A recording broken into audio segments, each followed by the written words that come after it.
This is Artemis Mission Control. Mission elapsed time, 2 days, 18 hours, 45 minutes into the flight of Artemis II, the first flight of humans aboard the Orion spacecraft.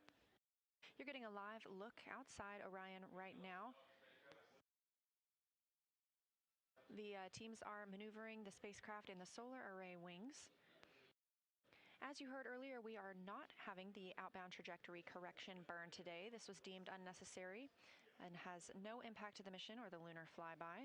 The translunar injection burn put the vehicle on the correct path back on flight day 2. And therefore, the team at Mission Control agreed that we could skip both outbound trajectory correction burn 1 as well as that second burn today. Skipping that second burn also allows the team to continue troubleshooting some of the universal waste management system issues that cropped up last night. There was a wastewater dump planned last night, a very routine and regularly scheduled action, and it terminated after only dumping 3%. So the wastewater tank is not currently full. It is at 64% with a limit of 80%, but the crew was instructed to use backup collection devices overnight if they needed. Part of the reason for reorienting the spacecraft today is to allow it to be in the sun, specifically where the primary vent nozzle is. They are hoping that spending some time in the sun will help thaw out potential ice that may be on that vent nozzle.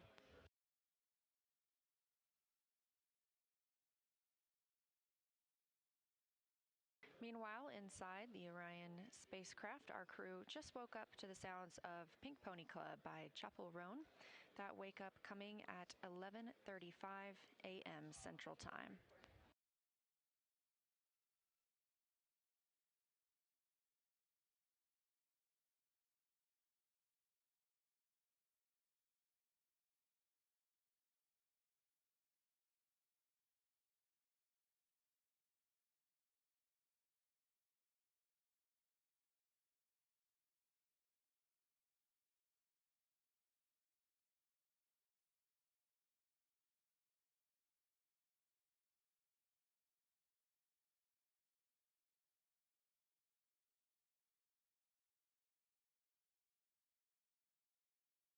During that recent call down from the crew, we also heard them ask to privatize one of the communication lines in which they used to speak with everyone here on the ground. Obviously, we are sharing almost all of their communications, so it's not uncommon for the crew to ask for the opportunity to ask a couple of questions privately, and it sounds like their communications are back going out live.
som, pessoal? Estão me ouvindo?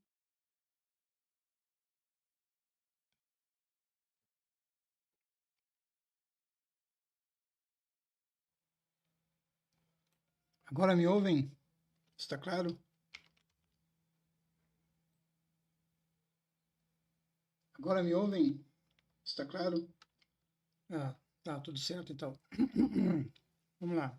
A minha voz está ainda bem rouca. Boa tarde, pessoal. E seguimos aí no terceiro dia de missão da Artemis 2, rumo à Lua. Voltei aqui na live porque é uma queda de luz aqui na região.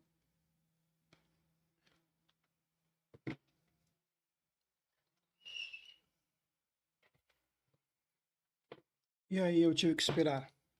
Bom, vamos seguir em frente, vamos ver agora se eu consigo colocar direto. Até a noite.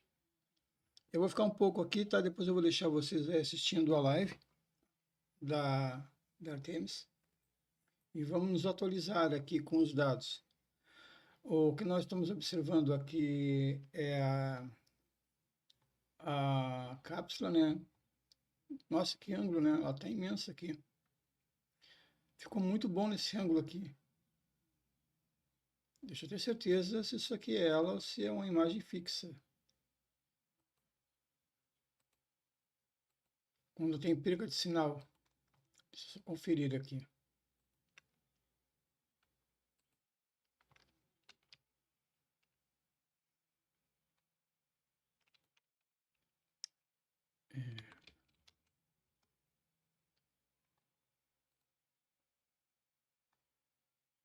Só um minutinho.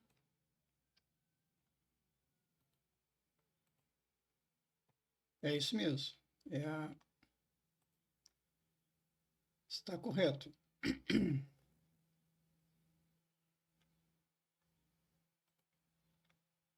Tá lindo, esse ângulo tá bem legal. Aqui é bem legal, que dá para aqui, ó, nós temos aqui a cápsula do astronauta e o módulo de serviço. Ele é bem grande. Para quem ainda não nos acompanhou aqui, tá, e não está informado, esse aqui é o módulo de serviço, essa parte branca, onde está o motor, onde estão o fornecimento de oxigênio, de água, os radiadores para aquecimento aqui da tripulação, e também oxigênio, acho que eu já falei, né? Fornecimento de oxigênio. Então, tudo nessa parte branca aqui. E aqui, nessa parte azul, é o casulo, né? É onde o pessoal está ali dentro, ali, quando aparecem eles na live. São janelinhas bem pequenas, ó.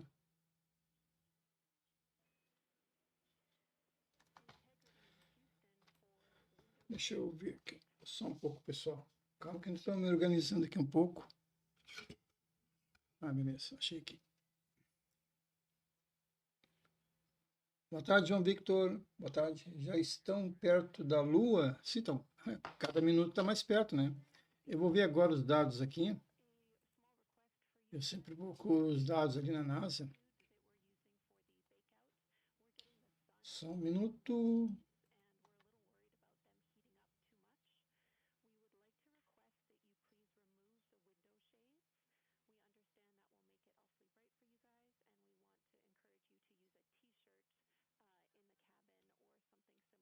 Está carregando aqui.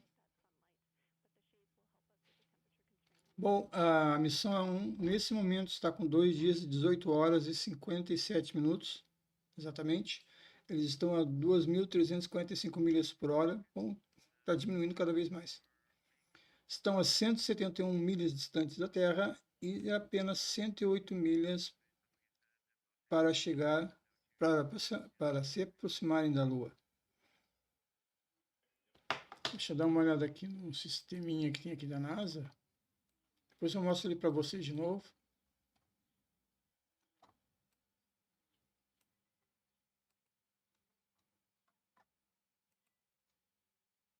Deixa eu ver aqui.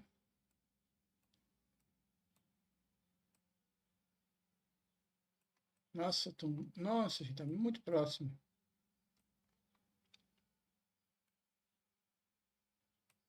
Eu vou esperar chegar a live chegar mais gente na live aí, entrando mais mais pessoal assistindo, aí eu vou colocar aqui um sistema aqui que mostra exatamente a posição dela em tempo real, onde aparece a Terra, a Lua e a nave, tá? Eu vou deixar aberto aqui, assim que a live tiver mais pessoas vendo ao vivo, aí eu coloco o sistema, eu mostro para vocês o sistema. Sempre lembrando, pessoal, se inscreve no canal. Estou fazendo a live de quinta-feira, às 11 horas, um pouco antes de ela dar ignição para a Lua, tá? E estamos tocando direto e vamos ir com as lives até o momento que houver a aproximação e o retorno da Lua, tá? Deixa o like aqui também nesse vídeo, não se esqueça de dar o like no vídeo.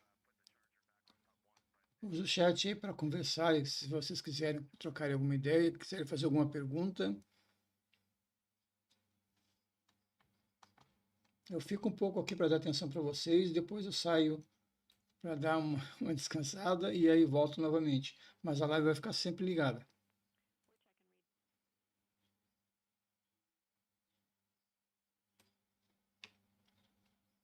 Ali em cima ali, tá? Eu coloquei algumas informações, tá? Tipo noticiário. Vocês podem também acompanhar ali algumas informações. E eu vou fazer uma visita ali no site da NASA para ver se tem alguma novidade.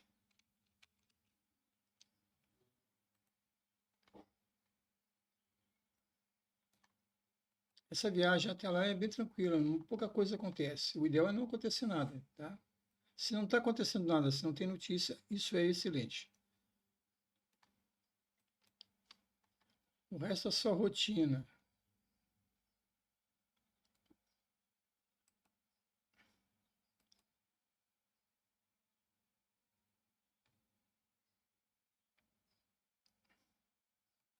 Uma notícia nova aqui, deixa eu ver aqui.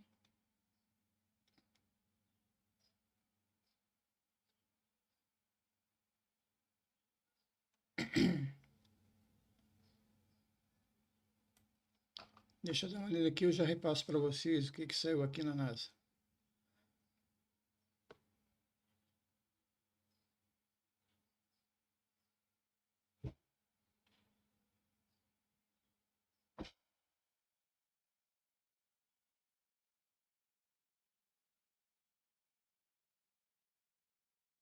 Eu vou ler aqui a notícia na íntegra, tá? Depois a gente comenta ela aqui, ó. Aqui diretamente lá da NASA, tá? Eu estou pegando as informações direto da NASA, não estou pegando de imprensa nem nada, porque nunca, às vezes não chega exatamente como é. Então vamos lá. Após o cancelamento da primeira manobra de correção de trajetória de saída, a tripulação da Artemis II começou a preparar a cabine da espaçonave Orion para o período de observação lunar nessa segunda-feira. Bom, então eles já estão lá se preparando para a aproximação, né? Dia 6 de abril agora. Volta, olha só, temos um horário. Ah, eu estava precisando disso. Então, pessoal, por volta das 14h30 do dia 6 de abril, a Orion estará se aproximando da Lua. Já começa a fase de aproximação. Então, nós já temos um horário marcado, tá? Às 14h30, antes das 14h30, bem antes, já vou estar com a live aqui ativa para a gente acompanhar essa aproximação. Além disso, os membros da tripulação têm se exercitado, realmente a gente tem visto bastante ali, praticado procedimentos de respostas médicas e testado o sistema de comunicação de emergência da espaçonave no espaço profundo. Isso é muito importante, né? A tripulação deverá começar a se preparar para dormir em breve, daqui a pouco eles vão dormir. Iniciará seu período de sono por volta das 3 da manhã, horário de verão central, nos Estados Unidos. Então aqui vai ser mais ou menos pelas 4 da manhã que eles vão dormir só. A equipe de solo os acordará para o início do quarto dia de solo às 11h35 da manhã de sábado, às 4 de abril. Não, isso aqui já aconteceu. Essa notícia já passou. É isso aí, então já temos então uma data exata e um horário exato. Então, tem uma frase aqui, ó, que a Cristina falou, ela se expressou aqui, todos nós, a Cristina Koch,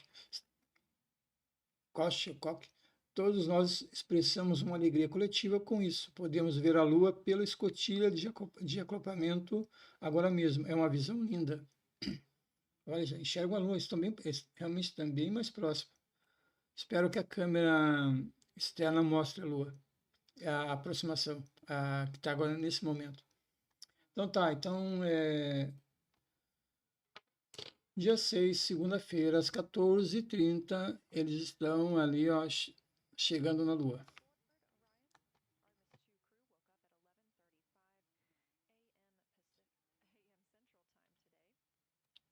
Ótima notícia, tudo indo bem. A minha continha que eu fiz deu errado. Eu estava calculando um outro vídeo, na outra live antes ali, que eu achei que isso aqui vai chegar domingo de manhã. Mas eu acho que eles botaram o pezinho no freio. Eles realmente vão fazer o cronograma, né? A nave eu acho que teria condições de chegar mais rápido lá. Mas estão fazendo tudo um cronograma ali, direitinho, para dar tudo certo, né?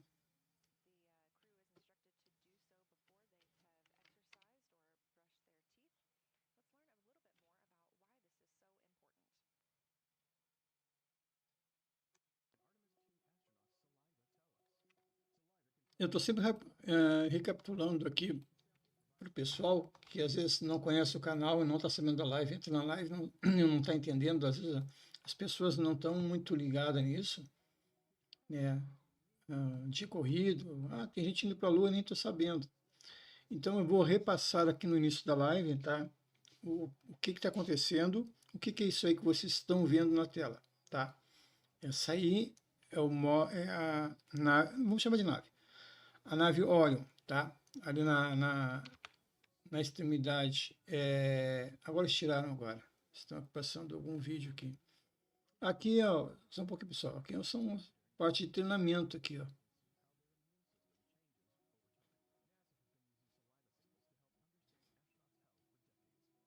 Estão mostrando aqui os equipamentos da nave.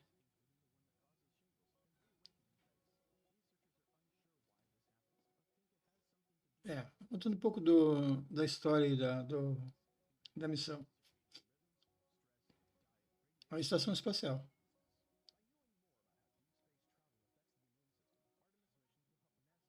A estação espacial.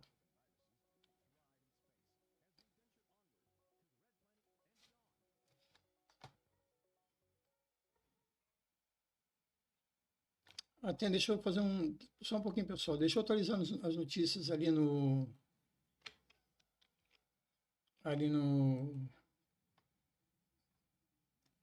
na barrinha de notícias ali. Deixa eu ver aqui. Espera aí, deixa eu atualizar ali.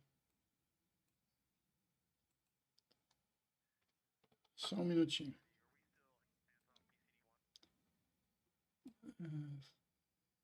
Notícias Artemis.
Um pouquinho, pessoal.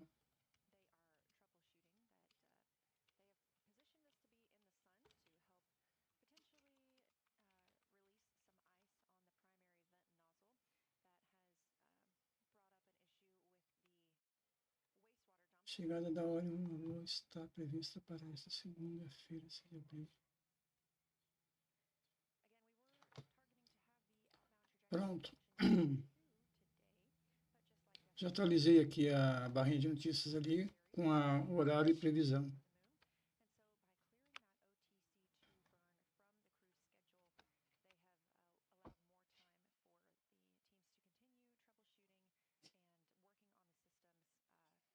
Deixa eu ver aqui, gente. Peraí que eu me perdi um pouco aqui. Ah, sim, eu vou falar da missão, né? Eu vou relembrar a missão daqui a pouco. Deixa eu ver mais uma coisa aqui. Eu quero colocar a telemetria aqui para vocês, porque não tá, só está aparecendo ali em cima o tempo da missão, 2 dias, 19 horas, só um pouquinho. Quem está acompanhando a live sabe, eu faço tudo aqui na hora aqui, eu vou ajustando as coisas tudo na hora aqui.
Um pouquinho, pessoal, estou fazendo um ajuste aqui, eu quero botar telemetria para vocês, mas não estou encontrando algo que seja realmente bom.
Antônia Cruz, boa tarde. Bem-vindo ao Astroolhar. Obrigado por estar assistindo a nossa live aqui da missão da Artemis.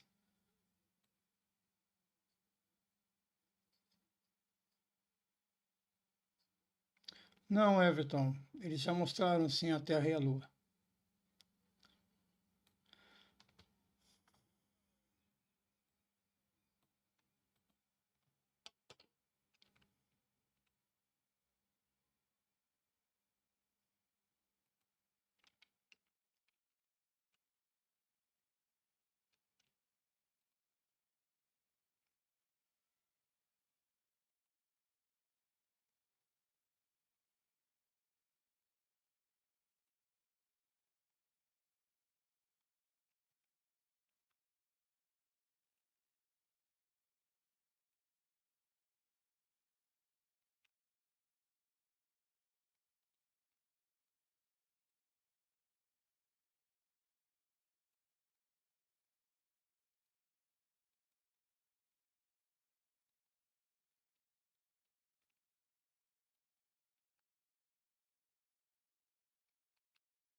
for working on the weekend. So are we, but we are happy to do it. I want to start by asking if you would like to turn on the HHP camera for DPC, because if so, we'd love it. Yeah, we will work on that right now. Might just take us a minute, and I'll try to start routing the video. No problem. I'll get started in the meantime. So as you know, we are busy replanning today after canceling OTC2. We have lots of opportunities to do activities to get ahead, and we can also expand your lunar flyby plan review time. If you find that you are in need of work, we would ask that you give us a call and we can give you items. That being said, I do have plenty of other important changes for you, so let me know when you're ready to copy. Yeah, go ahead. All right, first up, your splashdown -6 weather forecast is on board. As you would expect, the models haven't agreed to what the weather will be yet, but we wanted you to know that it is there for your awareness. Victor, we wanted to let you know we are deferring your 24-hour acoustic monitoring activity to a day where we have a burn. That is your activity at 2040 MET this morning, and it also has a link to activity directly before your PMC in the afternoon that we are also deferring. Okay, Victor copies. For all of the crew's HRP standard measure yellow activities today, those are flexible, but they do need to be complete before Victor's Everywhere downlink this afternoon. And for Christina, please let us know which PCD you use for your cognitive assessment, because we need you to use the same one later in the mission for your second assessment. Copy all. Our OpNav moon pass is still going on in the background, even though we have canceled OTC2. And we are planning to reschedule your SAW PAO event to be directly before your midday meal. We can call you on to that. And your second FD conference later today will be canceled. We are only keeping the one which is directly between the PMC and your pre-sleep. Jenny, say that the first flight director conference is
canceled. We're only doing the one before pre-sleep.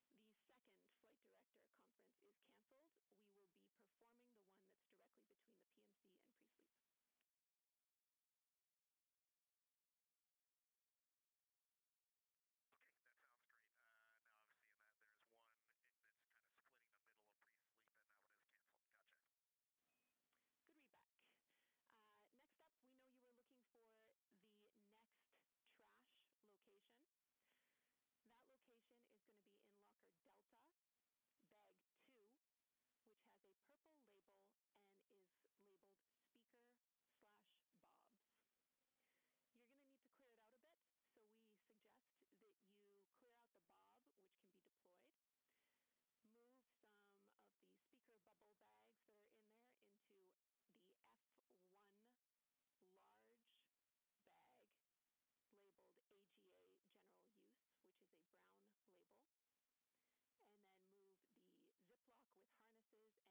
confirm, Jeremy, our heaters are configured, so you would be go to dump.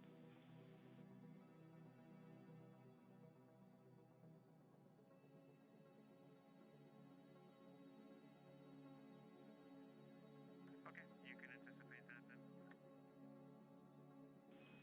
Copy, we will.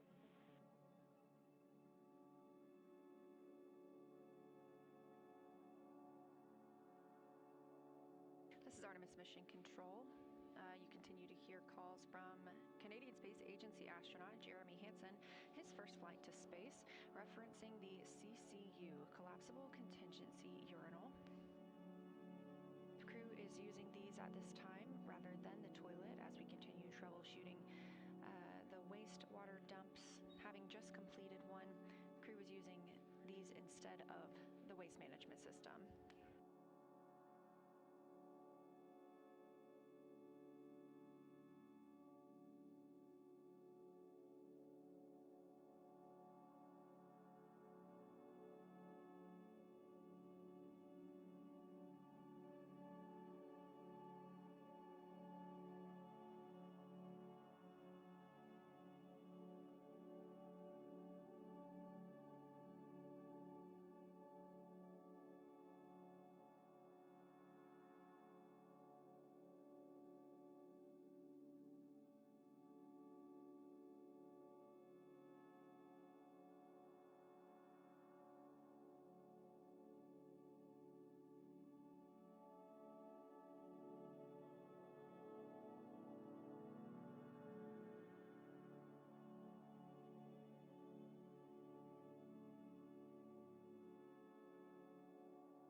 Throughout the Artemis II mission, you are likely hearing the crew members refer to their spacecraft as Integrity. It is the Orion spacecraft, and the Artemis II crew members named it Integrity, announcing that name last fall. They said the name Integrity embodies the foundation of trust, respect, candor, and humility across the crew and the many engineers, technicians, scientists, planners, and dreamers required for mission success.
regain them shortly.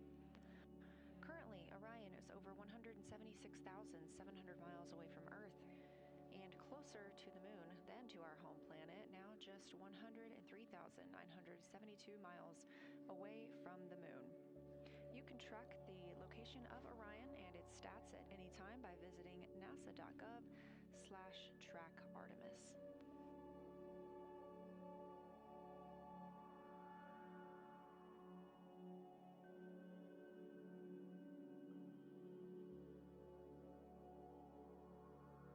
We are eagerly awaiting the lunar flyby day on flight day 6.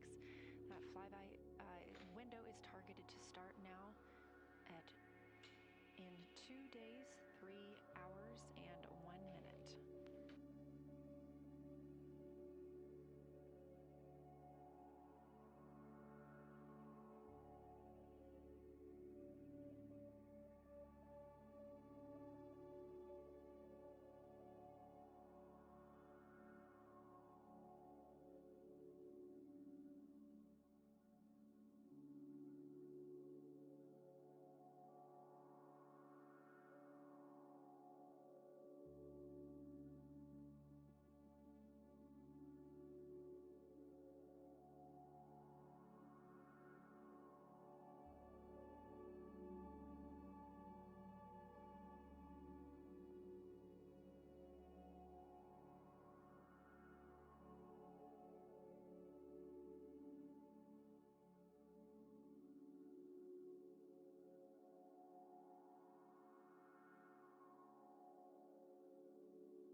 with teams here in Mission Control Houston.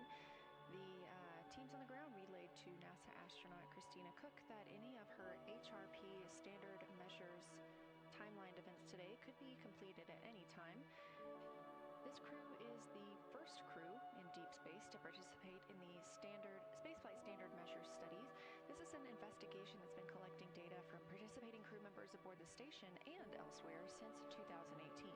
And the study aims to get a comprehensive snapshot of astronauts' bodies and minds by gathering a consistent set of core measurements of physiological response. Let's take a look. You know how your doctor always checks your heart rate, blood pressure, and other vital signs? NASA collects similar measurements on as many astronauts as possible, and that includes the Artemis II crew flying around the moon. These measurements belong to a study called Spaceflight Standard Measures. Comparing information gathered from astronauts before, during, and after spaceflight provides a window into what happens to the human body in space. On their trek aboard the Orion spacecraft, Artemis crew members will track their nutrition, heart health, and immune system, while MRI scans pre- and post-launch will peek inside their eyes and brain. The crew will also participate in tests examining balance, muscle performance, motion sickness, and changes in their microbiome. Since 2018, NASA has been gathering standard measures like these from crews in Earth-based analogs and aboard the International Space Station. But Artemis II will be the first to provide these measurements in deep space. After returning from their mission, the crew will move through obstacle courses.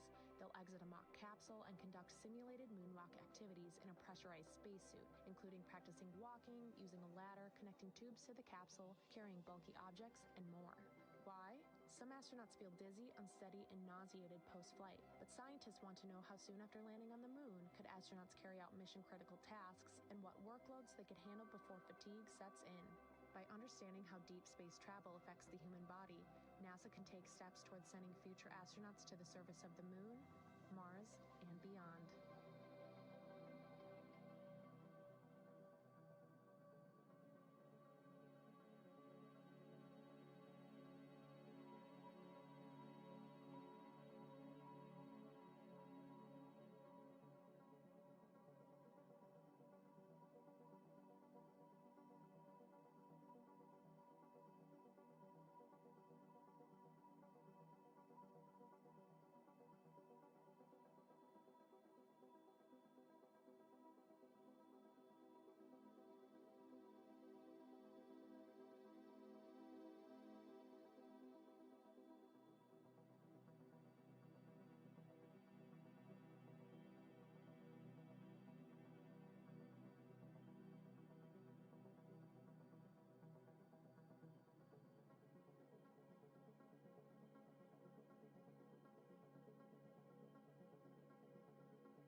just joining our coverage today, thanks for tuning in. We are live 24/7 throughout the Artemis II mission, all the way from prior to launch until splashdown and astronaut recovery.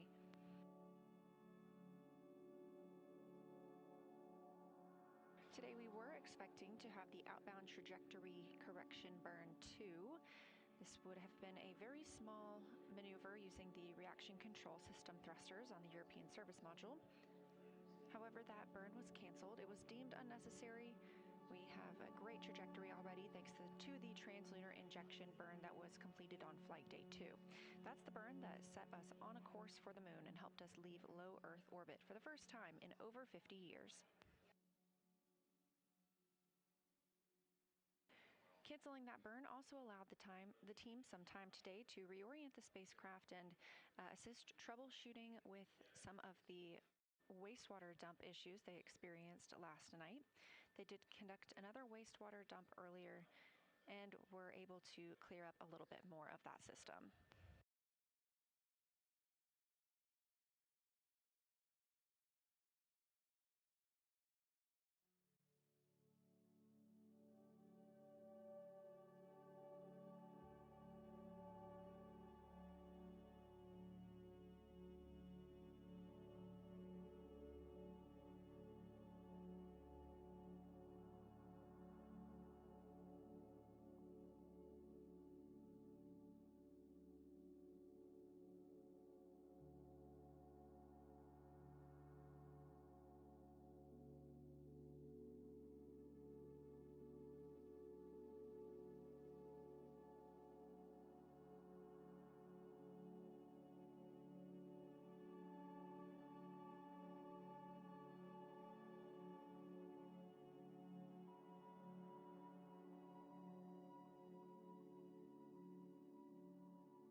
is Artemis Mission Control. You heard that call from NASA astronaut Reed Wiseman, commander of the Artemis II spacecraft, down to the ground asking if they would privatize one of the loops. Again, almost all of their communication does go out publicly, so it's not uncommon for them to request the opportunity to speak with the flight director or flight controller teams on their own.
Integrity crew, I copy your 5 count, loud and clear.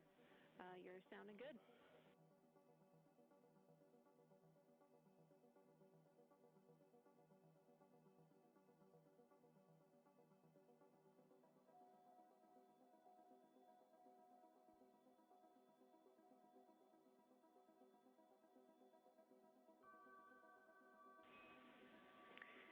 Integrity, we would like a 10 count, if able, in view of the camera to sync our audio and video. Thank you.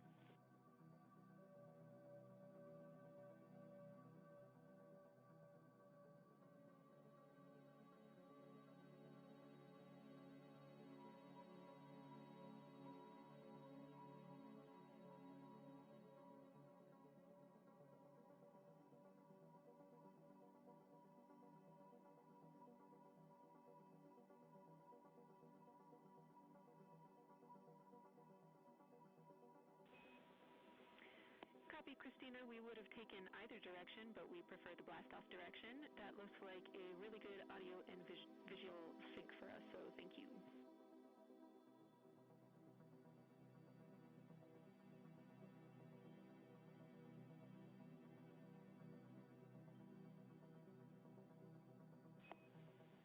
Copy, sounds good.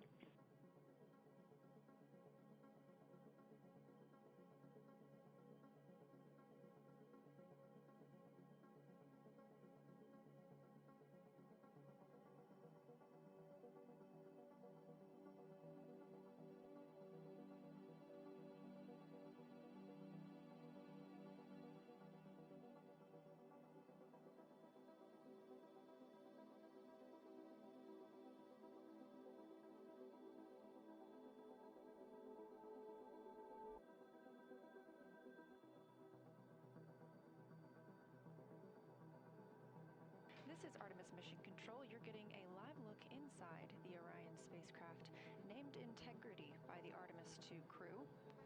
They are setting up for a public affairs event. Today they'll be speaking with NBC and CBS.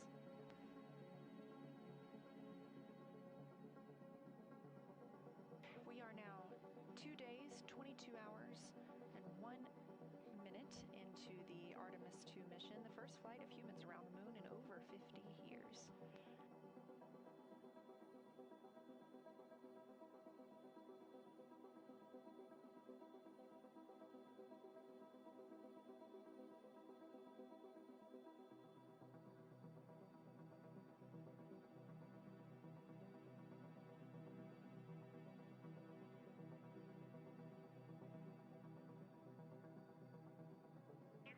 Integrity for photos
previously discussed, the crew aboard Orion is setting up for today's public affairs event.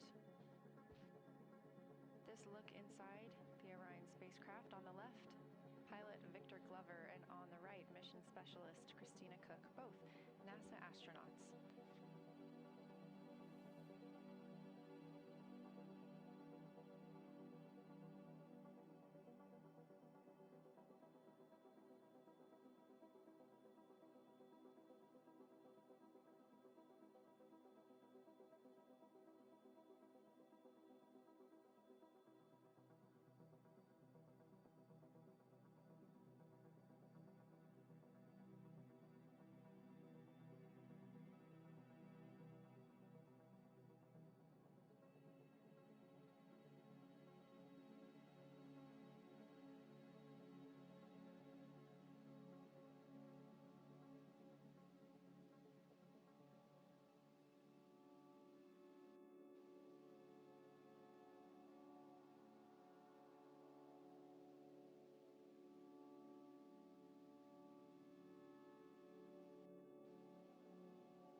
This is Artemis Mission Control at Johnson Space Center in Houston, Texas on flight day 4 of the Artemis II mission.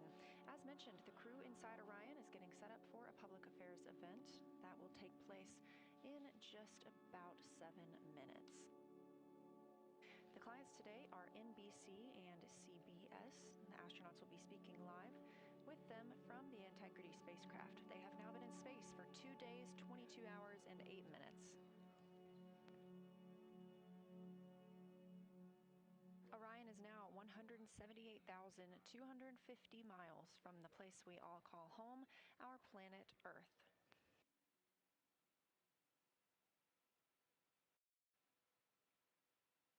Shortly after today's public affairs event, we will be transitioning over to the mission status briefing here at Johnson Space Center.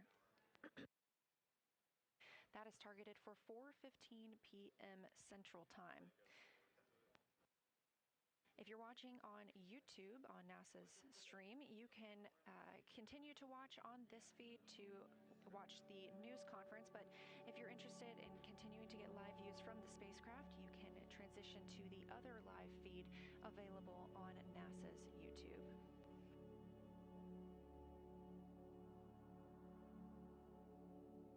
Again, our coverage continues 24/7, so don't go anywhere.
And Houston, as we get ourselves put back together, just make sure the scene and voice still looks good. From our perspective, the camera might be a little tilted, but it might be good.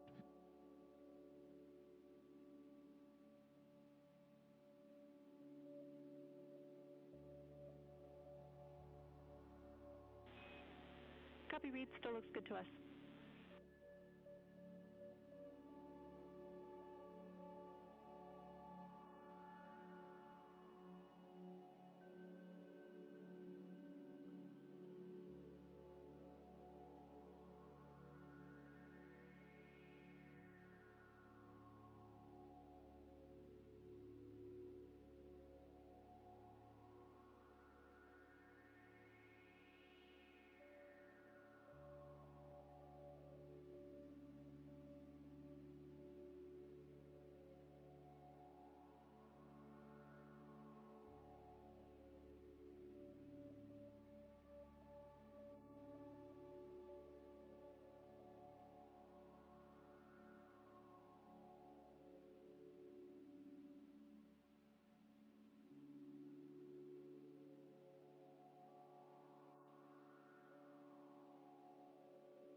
Integrity, this is Houston.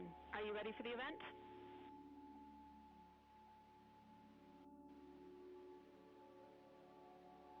Houston, from inside Integrity, we are ready for the event. NBC News, this is Mission Control Houston. Please call Integrity for a voice check. Integrity, this is Tom Costello with NBC News. Are you hearing us okay?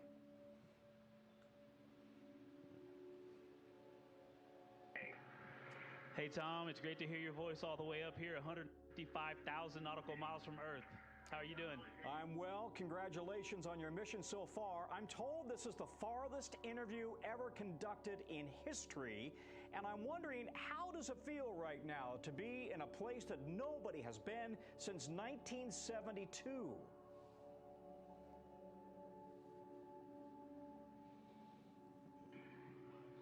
Honestly, it is unbelievable that we in 1972, just being up here and seeing how difficult this is and how hard the team is working. We do have a little bit of echo on your call. We'll try to turn it down when we're answering, but this is a magnificent accomplishment to be up here, to see the moon, to see the Earth, and to know that we are between those two celestial bodies, and you can see it when you look out the window. The Earth is almost in full eclipse, the moon is almost in full daylight, and the only way you could get that view is to be halfway between the two entities. It is truly awe-inspiring up here. The images you guys have sent back are absolutely spectacular, and when you look at the moon that you're headed for and that gets closer and closer, what are your thoughts?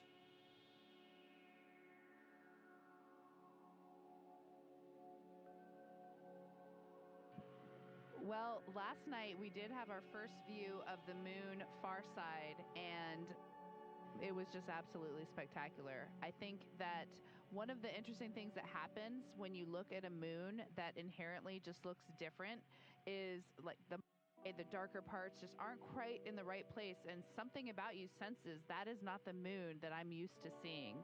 And sure enough, we got out our lunar targeting information, and we matched up, and we're like, yeah, that is the dark side. That is something we have never seen before. We must be, no kidding, like Reed said, somewhere between the Earth and the moon, getting a view from a different place and putting something that has meant so much to so many cultures, scientifically, spiritually, culturally, for so long, seeing it in a different way, and just pairing that with how much we miss and love our families and knowing that they're looking up and seeing the same moon, it's a pretty amazing feeling. And when you look back at Earth, you've sent these breathtaking images, and it's Easter weekend, of course. What are your emotions as you look back at Mother Earth?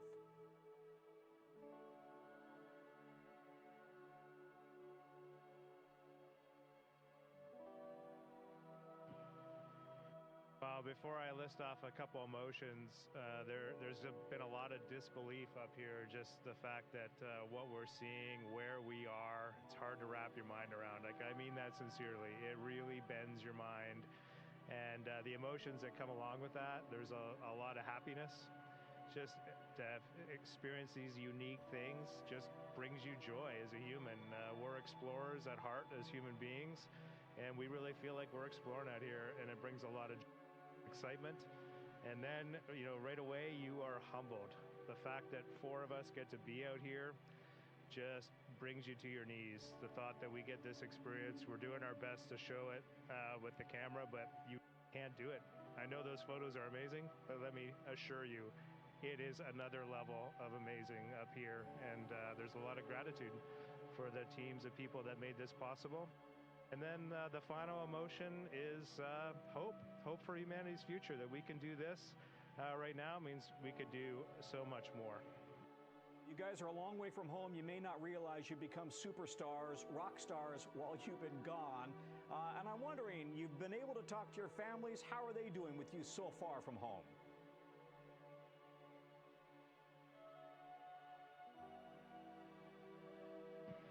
Well, just from what I overheard from some of the conferences and then what I enjoyed watching with my family, I think there's a lot going on.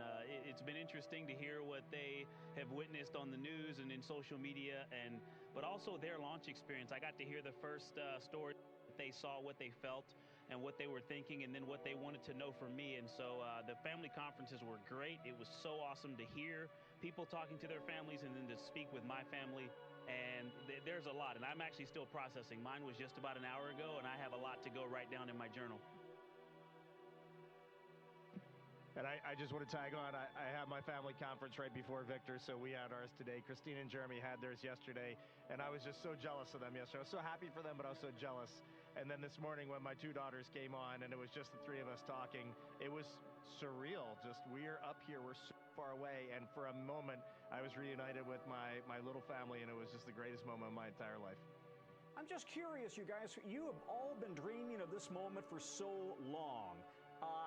Can you sleep in space when you are finally at this moment that you've been so excited about and working for so long?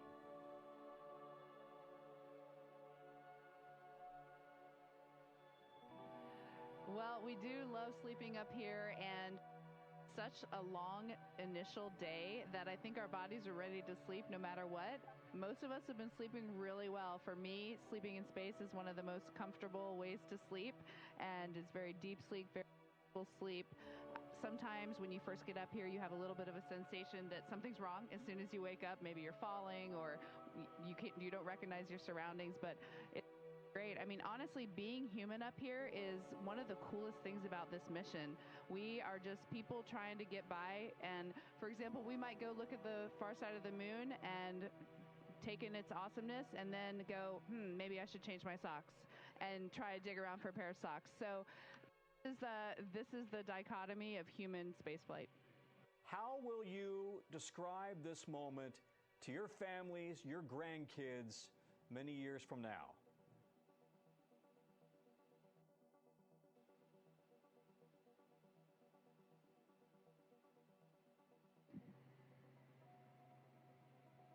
You kind of left me speechless with that. I think, you know, it is weird when you're the four humans doing this. We're not doing this for reasons. Jeremy's answer was great. Like, if we can unite the world, that's awesome.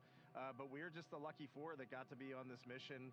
We were in the right place at the right time with our international team, and we're up here doing this. I don't think any of us have really thought about legacy or any of that sort of thing. I do think it would be really neat someday if I can sit around with my grandkids, or maybe Ike's grandkids, or Christina's or Jeremy's, or, you know, somebody somewhere, and tell stories of these times up here, because some of them are going to be unbelievable. There's beauty, but there's human elements too, and I just think it'd be fun to share in this human adventure. The key part of human exploration is the human, and coming back and sharing the story, and we're going to try our hardest with every single person on planet Earth. So listen, Al Roker is awfully upset that he couldn't be here. Any messages to Al Roker and the Today Show family? They are watching every moment of this.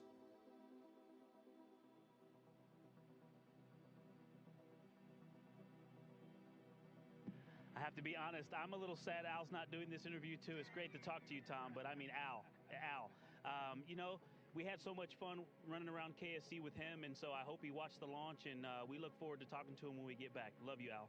Yeah. He was with me the whole time. You all look great. We're wishing you a great trip, and we want to see great photographs from the far side of the moon. Thank you, Integrity.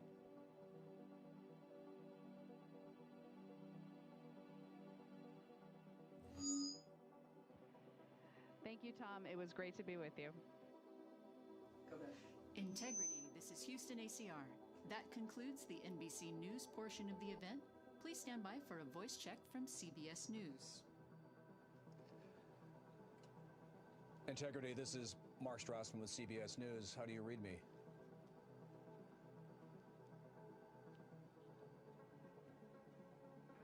Mark, we have you loud and clear here in Integrity, 155,000 nautical miles away from Earth. How do we sound? You sound fantastic. Congratulations on all your success so far, and thank you for the amazing images that you sent back from space. My first question, I hope a couple of you will take a stab at. I mean, so many people on Earth are living this moment through your experiences. So on a personal level, since leaving Earth's orbit, what have you been most struck by, and what has been the biggest surprise?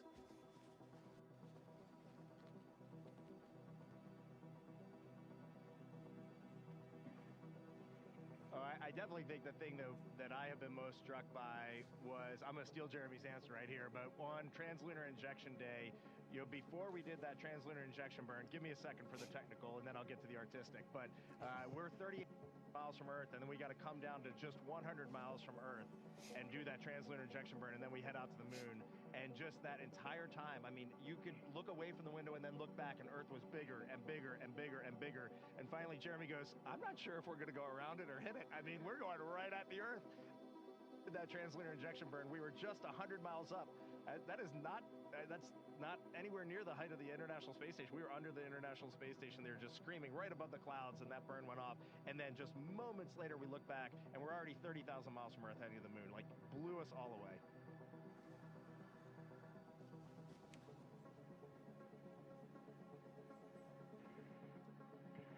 You know, Mark, I think one of the things that has struck me, there's so many amazing and so many profound things that we've seen and felt on this mission. But something else that just stays with me is a lot of us were excited to see Jeremy's expression or reaction to looking out at Earth from space, you know, being the first-time flyer. But the difference between Jeremy and someone who's never flown, but all four of us, and someone who's never flown is essentially equal. The three of us space before, I think, feel just as amazed to be up here and to see some of the sights that we've seen. And so even though we lived on space station for a collective 2 years, we have seen and felt things that we have never felt before, from that ride, that wonderful ride on SLS, to being that 38,000 miles from Earth and just seeing some amazing views.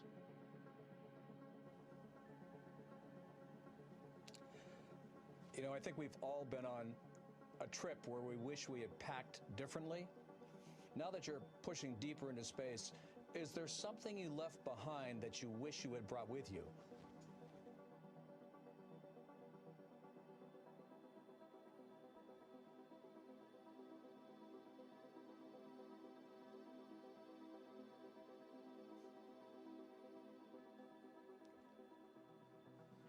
You're hearing a lot of brainstorming in the cabin right now.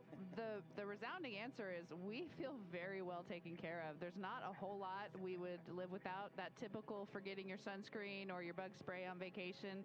They thought of everything. We've got it all. My initial response was my family. I would love to have them up here, but then I might actually never come home. And yeah, I really can't think of much. The other joke was we think we had a radiation hit on one of our computers and took it down. So maybe we would have packed a spare computer. Other than that, we're just so well taken care of. In fact, so well taken care of that sometimes we forget. You can easily just get your presence here in the cabin and forget exactly where we are. I want to ask a question for all the young people watching. Take Kruger Middle School in San Antonio. They are studying the science and the engineering of the moonshot, along with what it takes to be an astronaut. What is your message to all the kids watching and fascinated?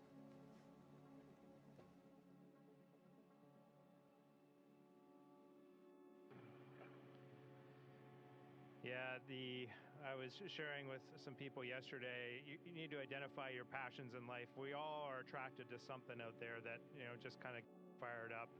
And then just to recognize that everybody has something of value to offer. I mean, that is just a true statement. And we as humans, even the four people up here doing this, we have self-doubt. We've had it in our pathway as well. And so I know all those youth out there too are thinking, no, I can't do that. Every once in a while, you're going to have that. And so share your passions with others, and you're going to be amazed at how they help you. They're on your team, and they're going to help you accomplish the things that you're interested in doing. And the reality is humanity needs those contributions. So just get after it. Victor, I have one for you. Apollo 8 had a memorable Christmas Eve reading from Genesis. Do you have a message you'd like to share from space about Easter Sunday?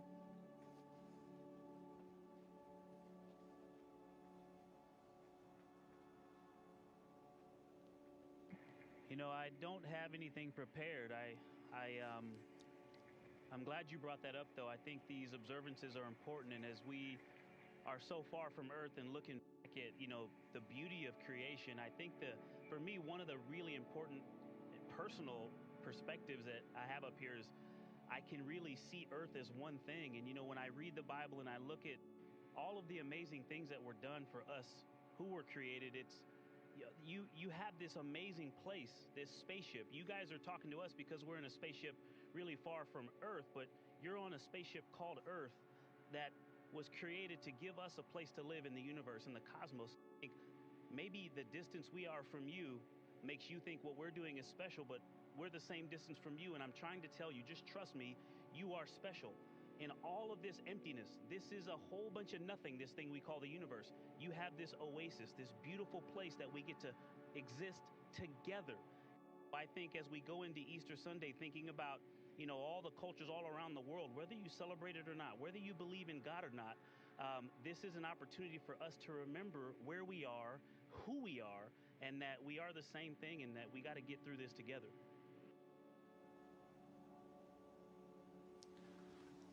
Well, for someone who didn't have anything prepared, that was really quite extraordinary. Another question. During the lunar flyby, you're going to have radio silence for about 40 minutes. You'll be on one side of the moon. Everyone else on Earth will be on the other. You'll be focused on the mission. What do you hope the rest of us are thinking about?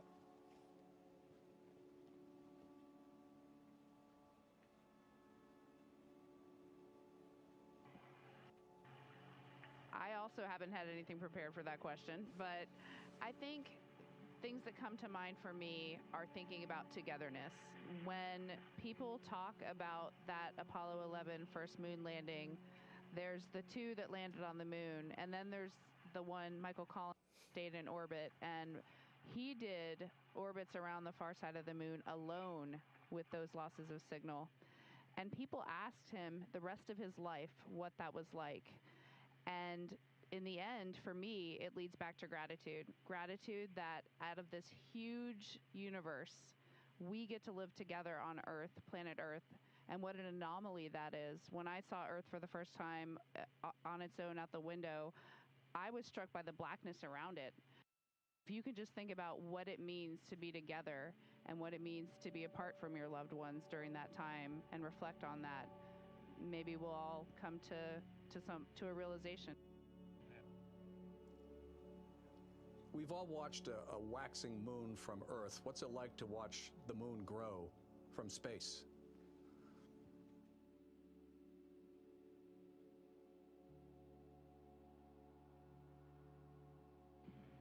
Well, before I get to the moon, something that I've just been really taken by is the waxing and waning Earth from our different perspectives. It's just been a little surprising to me. I just assumed it's sort of like the moon is consistent, almost from day to day. You don't notice a huge change from one day to the next in how much of it is lit.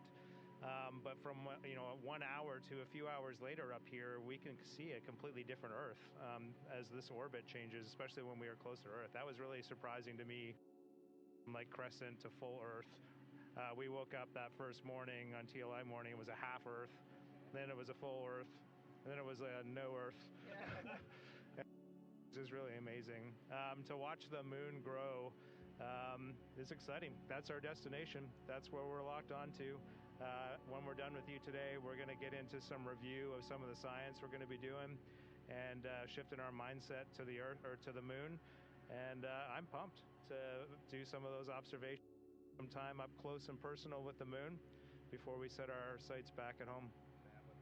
And I'll just add, yesterday we were looking out the docking hatch, which is off the camera to the top side, and we were just starting to see the moon, and it just looked different. And we were catching glimpses of the far side, the side that you can never see from Earth, of Grimaldi, of Oriental. We were just starting to see around Grimaldi into that far. And as for humans who have looked at the moon our entire lives, it just looked different out the window, and that is wild. It just really put our place in the universe in perspective. Thank you very much, everyone. And I think all of you should be grateful that Christina is such an expert space plumber. We'll see you when you get back.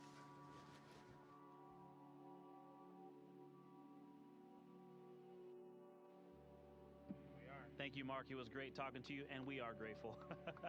Take care. Integrity. This is Houston ACR. Thank you. That concludes our event.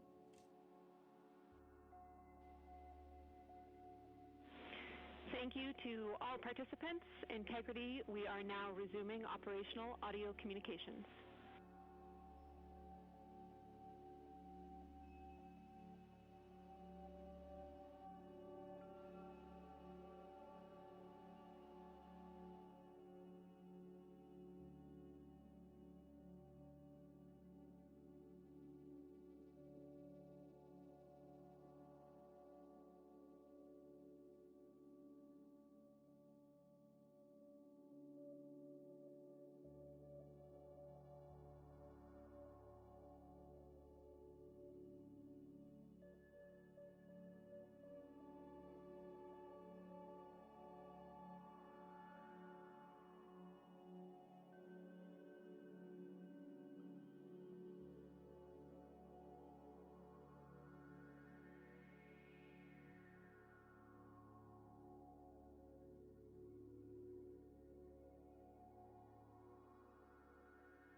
Copy. Thanks, Reed.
Integrity Houston for a PCD conferencing clarification.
back to the moon because it's the next step in our journey to Mars.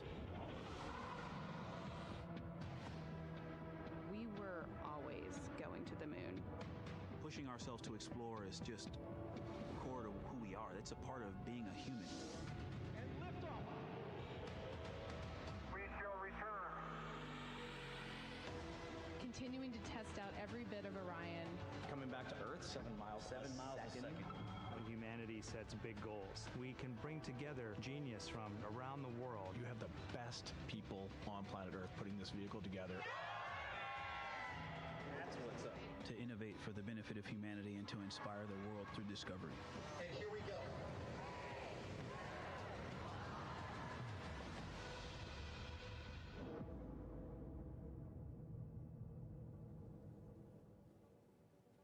Good afternoon and welcome to NASA's Johnson Space Center in Houston, Texas. I'm Sandra Jones and we are here today to discuss the Artemis II mission and the ongoing historic first ever crewed flight test of the Orion spacecraft. Here to provide a status on the mission thus far is John Honeycutt, manager for NASA's Space Launch System program, Judd Freeling, Artemis II flight director, Debbie Korth, Orion deputy program manager, and Kelsey Young, lead for NASA's Science Mission Directorate. We'll start with some brief opening remarks from each of our briefers before we jump into questions here in the room as well as on our phone bridge. If you are dialed into our phone bridge, please press *1 to submit your name to the queue. If you do feel your name has been called already, please press *2 and you can withdraw your question. Once your name is called, please do state your name, affiliation, and to whom you'd like to direct your question. So without further ado, I'll turn it over to John for his opening remarks. Okay, thank you, Sandra. Yeah, I think most of you know that I've kind of been on a hiatus from my SLS job for the last 7 or 8 months and running the mission management team, but we'll talk a little bit more about SLS as I get through my opening remarks. It's good to be here with you all today, be back with you again as we continue the Artemis II mission. You know, first things first, integrity remains on a free return trajectory and is on the outbound transit towards the moon with lunar flyby day 6, which is Monday coming up. Very excited about that. As you heard yesterday, Reed, Victor, Christina, and Jeremy are now closer to the moon than they are to Earth. I can tell you they've been incredibly busy. I know you've been watching coverage of the mission. I think you'll agree. It looks like they're really enjoying their work, and you know I can tell that in their voice when we're listening to the voice loops. And then all the imagery that we've been getting is pretty incredible. So the crew took this image yesterday. We got it. There. Stand by. So they took this image yesterday. On the far left, you can see features of the moon that have never been seen by human eyes. Until yesterday, only robotic imagers have seen this region of the moon. And then in the next image, you can see Commander Reed Weissman getting a view of the Earth from Integrity's window.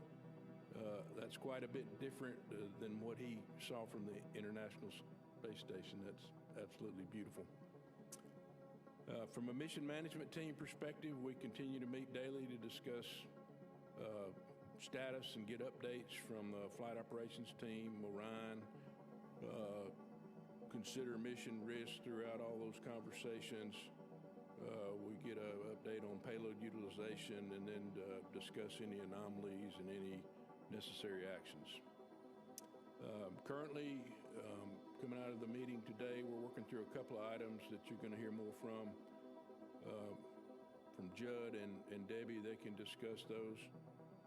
None of those were any increase in mission risk or impacts to the mission. The team has not asked the MMT to take on any additional risk so far. As part of today's meeting, we did get an outbrief from the SLS team. You know, Judd said a couple of days ago that it looked like things went perfectly through launch, and the data certainly bears that out for SLS. The bottom line is the SLS rocket performance was, again, just like Artemis I, in fact, a little bit better right down the middle, and our insertion accuracy was within less than 1%. You know, I've talked off and on relative to things that are important to me throughout the mission, primarily with entry interface, right? Because that's the big one that gets us home and gets the crew boots back on Earth. But it certainly it doesn't go without mentioning that, you know, the first step in that is getting the rocket ready, and then the next step is having a SLS deliver the spacecraft to the point in space where it needs to be. And so it did that with 99.92% accuracy. That was a big bullseye, and I'm very happy about that. So with that, I'll turn it over to you, Judd. Okay, thanks, John. Let's see, on the back half of Cruise Day yesterday, they performed a CPR demo just to figure out where would be a good spot in integrity to do CPR if they needed to do that. They had a public affairs outbrief. We also did a test of the search, acquire, and track mode of the Orion communication system. So that's if Orion, for some reason, loses its pointing knowledge, then it can go acquire communication with Earth on its own. Crew did check out of their med kits. They did some also a Nat Geo event there. They also had, we also did a DSN emergency comm test again to test out the ranging on the emergency comm system to make sure that was all working, everything went well. Jeremy also had another CSA Public Affairs conference, planned medical conference. During the night, we tried to vent the wastewater tank that's attached to the toilet. We had problems with that due to suspected blockage, we think probably due to ice. So we directed the crew overnight to use their collapsible contingency urine devices, just like they did on flight day 1. Let's see, this morning we had our normal planning conferences.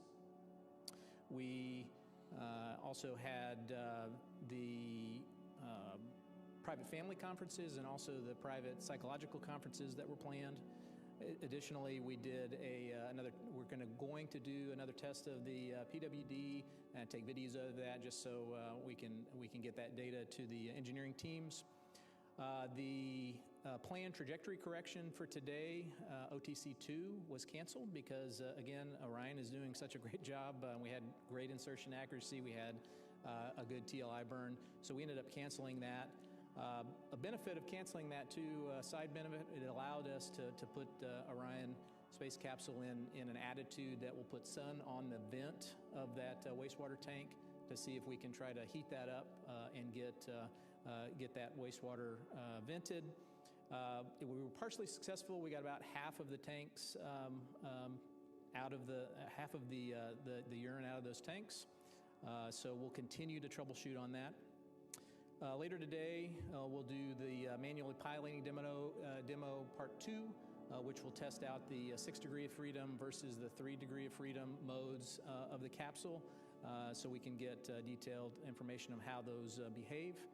We'll also, the crew will videotape the exercise device so we can get engineering data on how that exercise device is working.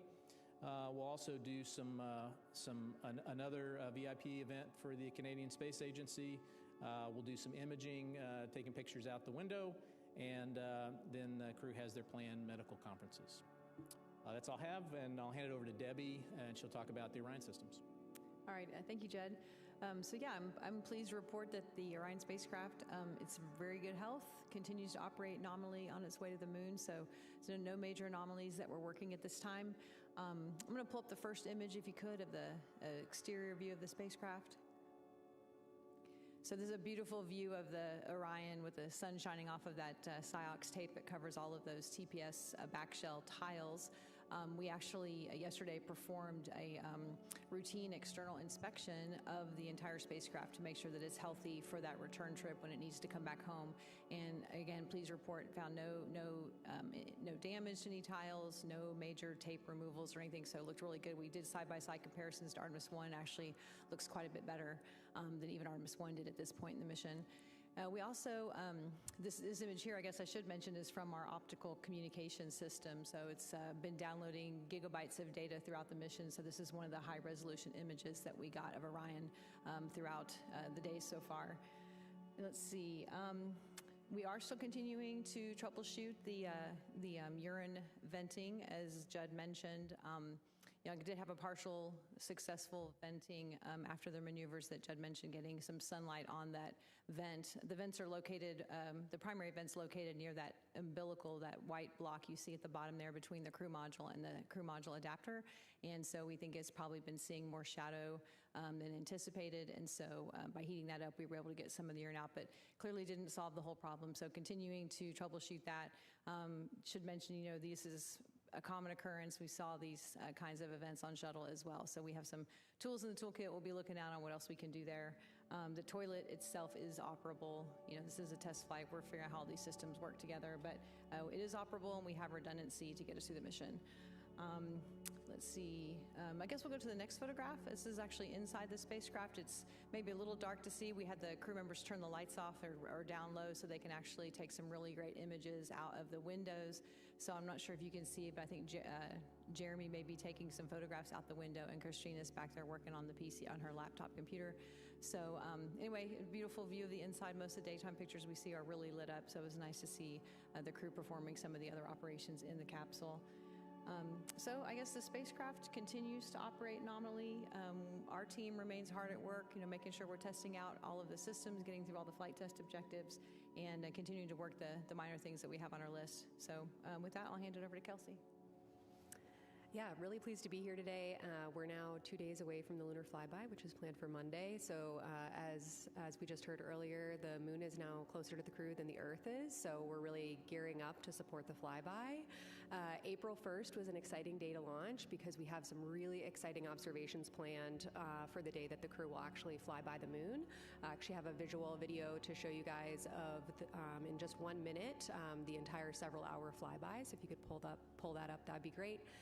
When they start the flyby, they'll be able to see big chunks of the near side. That's the side that we can look up at night when they're observing the moon, and be able to see that near side as well. As they get closer, they'll start to focus on that near side, far side transition. Again, the far side is the side of the moon that always faces away from our own planet. So as they get closer, they'll be able to see features that human eyes have never before seen. Earlier, Orion was mentioned. This was a really exciting scientific destination. They got eyes on it yesterday from pretty far away. They'll have an opportunity during the flyby to spend a lot of time checking it out. You see Earthset that where Earth disappeared behind the far side of the moon, and you're about to see it pop out the other side, of course, in Earthrise. And then a really interesting opportunity we have for Monday's flyby is we will actually, from the vantage point of integrity, the sun will pass behind the moon from their perspective, creating a solar eclipse. And from a perspective that is very, very unique to this mission, it will be a roughly 53-minute eclipse, and then they'll see sunrise where the sun pops out the other side of the moon. There's a lot of science objectives baked into what the crew are going to be doing during the flyby. Those science objectives were developed by our lunar science team. I think we can go to a video of where the lunar science team is currently stationed in Building 30 across campus here in the science evaluation room. We developed a set of 10 lunar science objectives that were based on our lunar science and planetary science driving questions in lunar and planetary science. And as a result, we developed a targeting plan for the crew to follow on Monday. They're actually reviewing that plan today. They all have about an hour book kept on their timelines to review the plan for Monday. And we're looking forward to hearing their observations and ultimately, of course, seeing the photos that they downlink. The crew has spent many, many months training in a variety of different environments to make these really scientifically impactful observations. And so we're really excited as we're getting closer to the moon for all of this really wonderful lunar science the crew are going to be able to do for us. I'm excited to hear your questions. Okay, great. So now we'll open it up for questions here in the room. We'll start here in the front row with Marcia. Hi, Marcia Dunn, Associated Press. I'm sorry I have to ask some toilet questions. Your mic's on. Oh, Marcia Dunn, Associated Press, with some toilet questions, if you don't mind. I'm assuming right now the toilet's no-go for number 1, but okay for number 2. Sorry to have to ask this. And how many backup bags, do you have, the contingency pouches? Because I know you use so many to try to fill up with drinking water. So you got plenty enough of those, and how frustrated are you because you thought you got it fixed and here we are again? Yeah, so the toilet is, it technically will work with number 1 right now, but we just want to keep the tanks half full right now until we figure out what's going on with the vent line. Absolutely, it'd still go for number 2. As far as the collapsible contingency urine devices, each crew member has 2 of those. But they can be either vented overboard, which we've proven that still works, or we could be collected in contingency water bags. But we don't anticipate that we'll have to do that since we can still vent those units overboard. Thank you. The urine tank that is in the vehicle is only about the size of a small, like your office trash can. So we want to make sure we can empty it out before we put anything else in there. Thank you both. Next up, we'll take a question from Eric Berger. Hi, Eric Berger, Ars Technica. 2 questions. I guess the first one's for Mr. Honeycutt.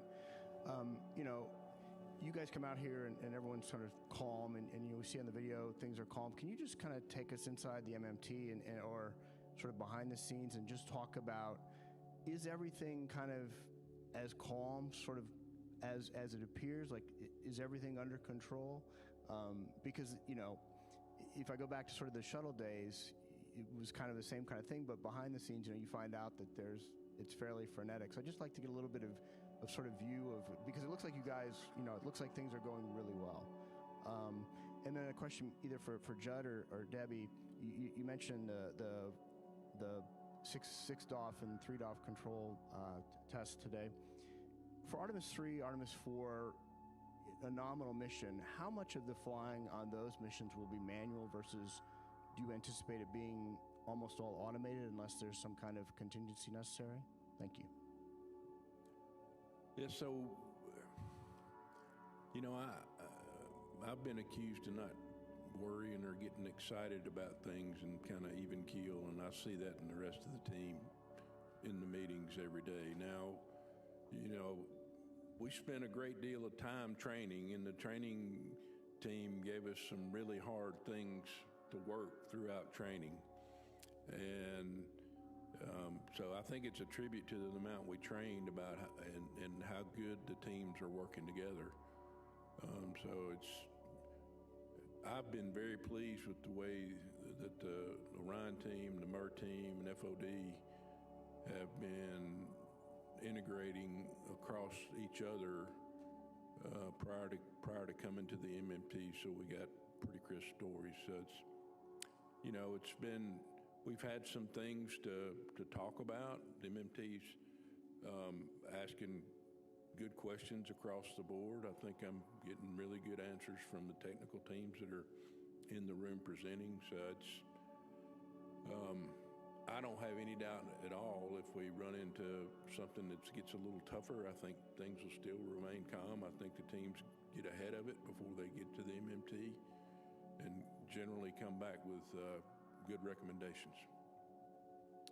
As for your second question about manual versus automatic control on future missions, the anticipation is that most of the time the crew will be using automatic mode, but whenever we're trying to rendezvous with a target vehicle, that's the time that we would be using a manual mode so that we have that, visual cues to closing rates and things like that so that we can, rendezvous there. So I don't know, Debbie, if you want to expand on that. Yeah, no, I think that's pretty much covers it. I mean, I think part of the demo is really seeing how the handling qualities might degrade if you ended up in a 3 DOF situation versus 6 DOF, and we plan to fly in 6 DOF. So this is all about, like I said, a test flight, figuring out how this vehicle handles. And I think this manually piloting demo, we've got part of it coming up, and then there's another part later in the mission to just really understand how it works if they do have to take over manual control in any kind of situation.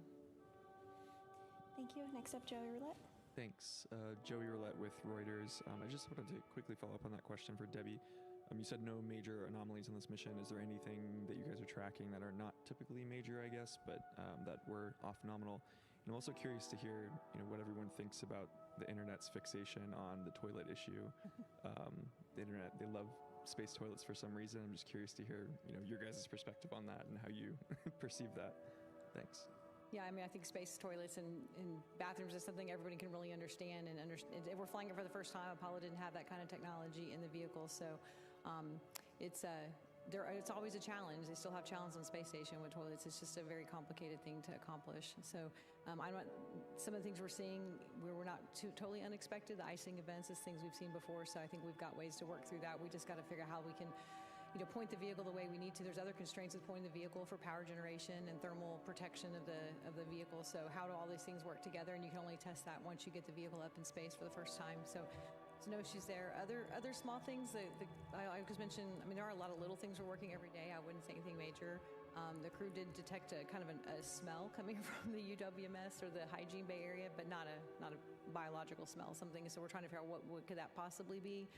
So we have analyzers on board, we can look, but we're not seeing anything off nominal in our power systems, our thermal systems. So, we'll be looking into that to make sure we can understand what that might be.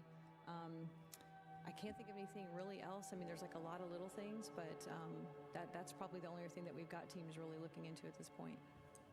I think the fixation on the toilet is kind of human nature, right? I mean, everybody knows how important that is to us here on Earth, and it's harder to manage in space, so it's. I'm interested in it. I know we're in a good state right now, but I would really like for it to be in the best state that it can be, for the crew's sake. They're kind of like it's a little bit of camping in space already, but then it makes the camping a little bit tougher when you don't have the full capability of the toilet. But they're okay, and they're trained to manage through the situation. We'll continue down the row with Irene. Irene Klotz with Aviation Week. Regarding the demonstrations on the proximity operations, rendezvous, and eventual docking with HLS, what's the current thinking when HLS is flying, whether Orion or HLS would be the active vehicle, which active, which passive? And then I had a separate question about Orion. Considering this being the first flight of a crewed vehicle, compared to the other systems, there haven't been that many, a handful maybe. How would you compare this performance on the first flight with some of the previous Dragon, Starliner, maybe even Shuttle going back? Thanks. So I'll take the first part. Whichever vehicle the crew's in will be the active vehicle. If Orion is rendezvousing with HLS, for instance, Orion would be the active vehicle. And then when they would come back from the moon, then HLS would be the active vehicle rendezvousing with Orion. As to your second question, I don't know. Yeah, I'm sorry, I don't have a lot of information on some of the earlier or the more recent crewed vehicle test flights and things that they experienced. I would say Orion's performing remarkably well. So we are pleasantly surprised. We're hoping that this is what we were going to see, but we did fly a lot of redundancy in our system in case we didn't. So as far as those comparisons, I'd probably have to defer to someone who knows more about what happens, directly in Dragon and those other vehicles. Okay, our next question's here in the front. Hi, Philip Sloss. One question for Judd. Are you going to plan on doing an OTC-3 burn, or is it possible to delete that as well? And then for Dr. Young, just to clarify, the eclipse, the 53-minute long eclipse, where is that in that 3-hour flyby window? Thank you. So currently, OTC, the outbound trajectory correction number 3, we do plan to do that based on our current numbers. So, and we'll do that with the SM reaction control system. And the eclipse, so the fly-by-day profile will look like a roughly 5-hour period where the crew is observing the moon. Like in the video you guys saw, they'll see the illuminated surface of the moon. And then a short time after Earthrise, we will kind of have a break in lunar viewing attitude where they'll be doing some other tasks before then pivoting back to look at the eclipse. So the 53-minute eclipse is roughly, an hour after Earthrise at the end of the flyby window. Thank you. Next up, Jackie. Hi there, Jackie Waddles with CNN. Another question for Dr. Young. I just wanted to ask, because the president's budget request came out yesterday, and we saw another proposal to cut 47% of NASA's science budget. I just wanted to ask you, how are you thinking about how that changes the agency's science initiatives and even some programs that help support Artemis, even though I know Artemis had an increase in funding. And also would just love to know how that's affecting employee morale and what you're doing to kind of keep employees happy. Thanks. Our briefing today is focused on Artemis II. Our budget numbers are available online at nasa.gov/budget. If you guys have any additional questions, you can reach out to Public Affairs after about the budget. Thanks. Let's go to another question in the second row. Yes. Thank you. Tarek Malik with Space.com for Dr. Young. When we spoke back in September, there was a lot of uncertainty about what the crew would be able to see during the flyby coming up, and I imagine that kind of came down to the launch on April 1st. So I'm really curious, given that they're going through their targets today, their geography and whatnot, what you are hoping, I guess, to see, or what they're looking at the most in terms of what they have to practice, and then how do you keep them not looking at the moon outside of that 5-hour period as they're on approach and on the way out? Thanks. Relatable question. Absolutely. So it was a really interesting challenge, and we did speak back in September about how to scope the flyby, given that, what targets will be visible to them are entirely dependent on when exactly they arrive at the moon, right? At any given moment in time, 180 degrees of the moon is illuminated and 180 degrees is not. And so what we did was we actually built a list of targets or features on the lunar surface for the entire 360 degrees of the moon, because we knew that once they launched and we realized when they'd get there, we'd be able to narrow down what was visible and from there prioritize based on our science objectives. And so as we were getting closer to this April launch window, we were building out that target list of how we would prioritize, launching throughout the April launch window. And then ultimately, of course, we launched on April 1st. So actually yesterday, the science evaluation room, the room that was showed earlier on screen, you can bring it up now again if you'd like, they were working to basically finalize that list of lunar targets that will ultimately go up to the crew and be executed on Monday. So what the crew are studying today is like the 80% solution. It's a study guide, and then tonight the final targeting plan will get uplinked to them, and they will review that prior to the flyby on Monday. And so we really, in that way, are able to maximize the science that we're getting out of the flyby by waiting until we know exactly when we're going to get there and maximizing the science out of that specific illumination profile that are presented to us. So I'll say that, the last part of your question about kind of where has the most effort gone into, I'd say we had done a lot of planning for months on the targets of interest on the illuminated lunar surface. The eclipse we really started to focus on in the last few weeks, and so we put a lot of effort into fleshing out those prompts, because ultimately the crew, to execute this plan, will be looking at their lunar targeting plan on their crew tablets and executing target by target by target based around prompts that the science team provides to them. So we put a lot of effort in the last several weeks into eclipse planning, in addition to continuing to flesh out the lunar targets in their own right. We are going to take a few questions from our phone bridge next. If you are on the phone and you have a question, reminder to please press *1 to get into the queue. We'll start with Nell Greenfield-Boyce with NPR. For taking my question, this is another science-related question. You talked about maximizing the science. Could you talk about, actually the science questions that you want to address, for example, with the eclipse?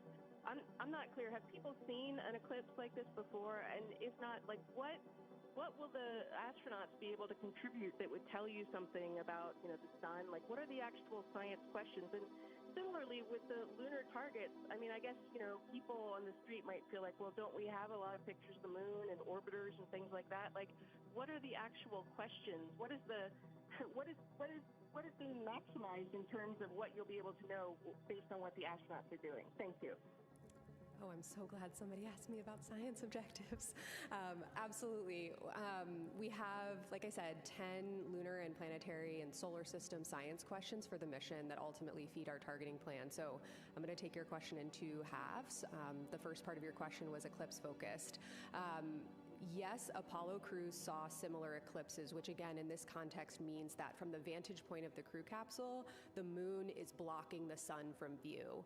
What's different about the eclipse for the crew here is that, for us, I don't know if any of you saw any of the total solar eclipses over the last few years. Actually, we're coming up on the 2-year anniversary of the North American eclipse from 2024. What's unique about viewing eclipses from the Earth's surface is that from our vantage point, the moon and the sun in the sky appear approximately the same size. And that's why you can see that beautiful ring of fire when the moon moves, takes center stage in front of the sun. Of course, integrity has a much different view than we do. And so the moon appears much, much, much larger in their view than it does from us here on Earth. And so that's why in that visual you saw earlier, the sun appears as a relatively small disk. And that means that instead of the ring of fire eclipse that we see here on Earth, they'll actually see the solar corona, but only part of it. And so we have science questions designed around looking at solar activity at the time of the eclipse. And so they'll actually be able to make unique observations on Monday, April 6th, and what the sun is doing at the time. We've included prompts for them to describe the features that they can see in the solar corona, which can ultimately help solar scientists understand these processes in general, especially given the unique vantage point that the crew are going to have relative to our orbiting spacecraft here on Earth and our observers, our scientists here on Earth as well. Jumping to the second part of your question on just non-eclipse related science and lunar science, we took our driving science questions from our community documents, our Science Mission Directorate decadal surveys, which represent the highly prioritized science objectives that the entire community are driving toward. And what we did is prioritize them based on what Artemis II and our mission profile are really uniquely able to accomplish. For example, human beings are really good at making nuanced color observations. We have amazing camera data from decades of orbiting spacecraft, Lunar Reconnaissance Orbiter. I'm based at the Goddard Space Flight Center. I love LRO and all the data it's been able to tell us about lunar science. However, the human eye, especially when it's connected to a well-trained brain, which I assure you these 4 people have, are capable of just in literally the blink of an eye making nuanced color observations that Apollo observations told us can tell us something scientifically. When Jack Schmitt on Apollo 17 saw orange soil and he collected that sample, they launched back into orbit and saw that same orange hue from when they got, from the surface to when they went to orbit. That told us something that volcanic processes were active on the lunar surface much more recently than we had expected before. We're looking for the crew to take time during their flyby, let their eyes adjust to what they're seeing, and call out any of those subtle color nuances, especially on the parts of the far side that have never been seen before by human eyes. And we're able to ask more intelligent questions because of what Apollo gave us and because of what those orbiting spacecraft provided to us. Another example, and I swear I'll stop soon, you've got me all excited about the science, is photometry, and that's essentially taking advantage of differing illumination conditions throughout the flyby. And so the analogy I like to give, and we actually ran this exercise with the crew in training, is imagine a sandbox. You know that when you go to the beach, sand is not perfectly flat. There's texture, there's different particle sizes. Turn off the lights in a room, look at that sandbox, shine a light shining directly on top of it. What you'll see is color. You'll see the shades of color and albedo on that surface. Take the same light source and move it to the side. You'll lose all the color nuance, but you will see topography and morphology. Comparing those two angles allows us scientifically to really understand lunar surface evolution. And though we can't move the sun in this mission, we can move integrity. And so by looking at the same targets more than once throughout their flyby, they'll be able to make observations about the same targets in different illumination conditions that would take some spacecraft days, months, weeks, years to build up. And the fact that they're able to see that in the duration of several hours can really help us dive deep on some of our really high priority driving lunar science questions. Thanks, Kelsey. Next up, we'll go to the phone bridge. We have Lauren Grush with Bloomberg. Hi, thank you so much. I think this question is for Debbie. I wanted to check back in about that isolated helium feed that was brought up yesterday. Just wanted to make sure that second line is still holding up okay. And I think I was a little confused about the answer that was given on the redundancy of that system if the second helium feed that's being used right now goes down. What did it mean that you don't need to regulate? I'm just wondering if I could get some more clarity on that. Thanks so much. Sure, yeah. So as mentioned yesterday, I believe we did isolate one branch of our MON line as a part of the SM prop system. And we have not exactly determined what is happening there. We saw a little bit of pressure rise, which was higher than, or not in family with what we had seen in previous testing, and so we isolated that branch. The secondary branch is completely redundant and is completely operable right now, so we have no concerns about being able to operate the prop system. The remaining burns that we have actually don't require the helium pressurization into the MON system tank. The MON system tank is now holding an amount of helium that it already needs. It backfilled the prop it already used up with the helium, so it's already primed and be ready to go for the remaining burns that we would need. If we did have an issue on that branch, we can always go back to the other branch. Using the other branch is not precluded just because of this item that we saw, this feature. We just decided to isolate that one and use the from a health perspective, use the healthiest branch for any remaining burns. Those burns are really small. I'm sure Judd could speak more to what we have left to do, but that's why we said we don't need the helium pressurization anymore, because the MON tank already has the pressure in it that it needs to execute the remaining burns with, I think, 4 to 5 times more than we would actually need based on the predicted burns. Yeah, I'll add, so the trajectory corrections that we have, we skipped the first 2. We got 4 planned remaining. Each one of those we budgeted maybe 30 seconds or so for, and we're really only seeing we only need probably 10 seconds at most, and so we've got plenty of ullage is what we call it. So plenty of pressurization in the system to not have to use the helium, even if we had a problem with the secondary line. And I guess I should also mention we are also protecting for an off-nominal type of port situation. In that case, you may have to use a pressurization system, and the second branch is perfectly healthy to accommodate that as well. So we have not lost any redundancy or fault tolerance in our system. We just decided to isolate the one branch that we didn't like the behavior and proceed with the rest of the mission on the secondary branch. We'll take one more question from the phone before coming back into the room. Next up is Joseph Howlett with Scientific America. Hi, yeah, this is for Kelsey. I'm curious if there's a particular lunar feature or another that you're excited to get human eyes on. Is there something that in particular that you're looking or hoping for the astronauts to see? And then also, have they gotten photographs of any other celestial bodies besides the moon already, or is that planned for the next couple days? Yes.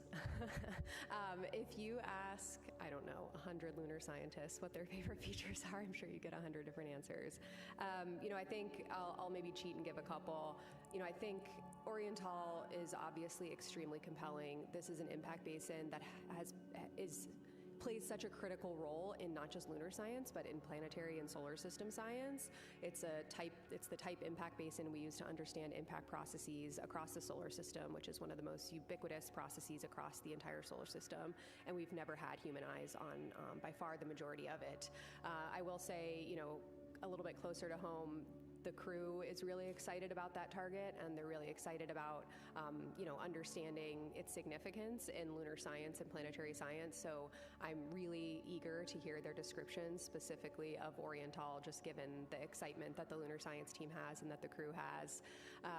We also, when we were training the crew, we gave them a Big 15 lunar geography challenge. So we gave them 15 features across the entire surface of the moon that at any given time, no matter when they launched and what the illumination was, they'd be able to see at least 5 of them at the time. And so if you can, know these 15 features, you will always be able to orient yourself on the moon.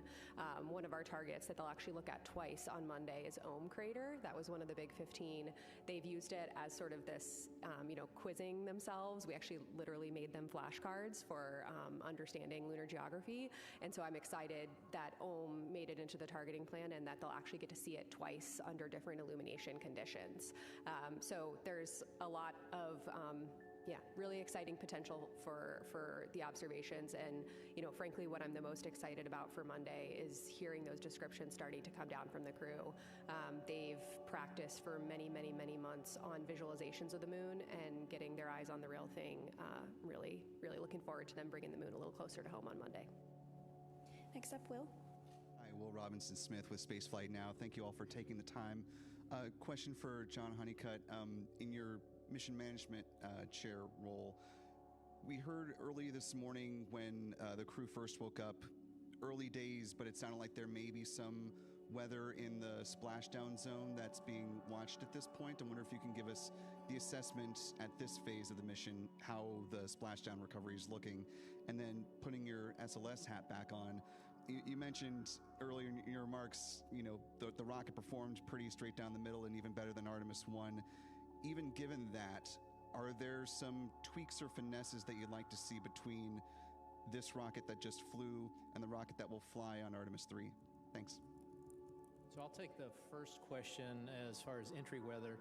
So it's a little too far out right now for our models to converge, but I'll tell you our meteorologists have been monitoring what we think the models are gonna do, and we're essentially in between two systems. And if those systems either speed up or slow down, then we might have a case where the weather might not be good in the San Diego area, and we might have to go a little bit more uprange into the Pacific. But again, those models it's too far out to know that. So we'll get better models Monday or Tuesday, and so that's when we'll plan to send the recovery ships to the proper staging area in planning for entry. And so, John, you want to talk about them? Yeah, it's still a little bit early in the data review process, and so the numbers that I've got right now are based on the limited amount of data that we've got. I think the resolution will continue to get better, and if it points to something that we need to go do to change on the rocket, we'll go do it. And for instance, we learned something in Artemis I, and we went and put the strakes on Artemis I, and they did their job fantastically. So we'll be vigilant going through the data, and whatever the data turns up and we need to address it, we'll be ready to go do that. Thank you. We'll take another question here in the room. Hi, I'm Hanju Yang from Kumin Daily in South Korea.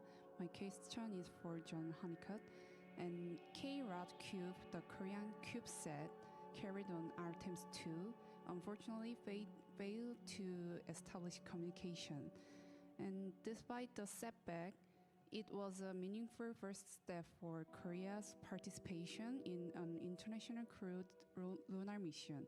Looking ahead, what kinds of opportunity will future SLS mission offer for international partners like Korea to participate beyond CubeSat ride shares?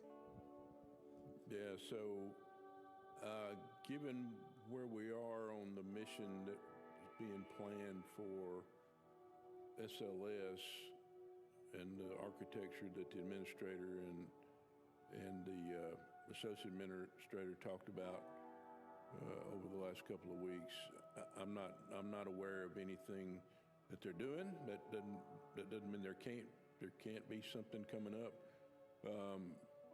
I would just say that the capability, if called upon, especially in the configuration that we're in for Artemis II, if it's needed, I think it'd be ready. Next up, another question in the room. Hi, Alejandro Turnbull from Space Scout. Over the course of today, we've heard that Christina might have had a little bit of issues with her computer, her personal computer, and just wondering if any of you could speak to what those issues were and what you're doing about them, and then also how you're going to take those learnings from that, as well as Reed's viral issue with his email from the early part of the mission, and apply those to future Artemis missions and personal computers on future missions. Yes, so Christina's portable computing device, it failed. I mean, it's computer failure, so it's not usable anymore. But we still have three, that Reed, Victor, and Jeremy have, and so she's able to swap out and use, borrow their computers for any uses that she may have. As far as the email issues, again, that's just because we're not connected to the internet or to a sync all the time. We have to do manual syncs, and sometimes those files get corrupted. So I wouldn't say it's a real big issue. We got it corrected, and so it's not unlike issues that we see on the International Space Station. Sometimes we have to do some IT support, and I would say that's just nominal. We understand how to work those and carrying those forward. Another question here in the room. Hi, Katrina Miller from the New York Times. This question is for Kelsey. Can you clarify that there are parts of the moon that have never been seen by human eyes that will be seen by the Artemis II crew? And then I'm also curious if you have any words to share on the cultural importance of seeing the far side of the moon with human eyes. The reason there are parts of the far side that have never before been seen by human eyes are that it's because that when Apollo missions launched, they prioritized launching into windows where the near side was illuminated, because that's of course where the Apollo missions landed. And so for when Apollo astronauts were orbiting the moon, the far side, they of course orbited over the far side, but it was not illuminated at the time when they were in orbit. Also, they flew much closer to the moon than Artemis II will fly, and therefore the horizon views of their spacecraft did not permit them to see the poles. And so we have a really unique vantage point with the Artemis II mission where the crew will actually be able to see the whole lunar disk. This means that they'll be able to see the poles, and they'll also be able to provide scientific context for their observations.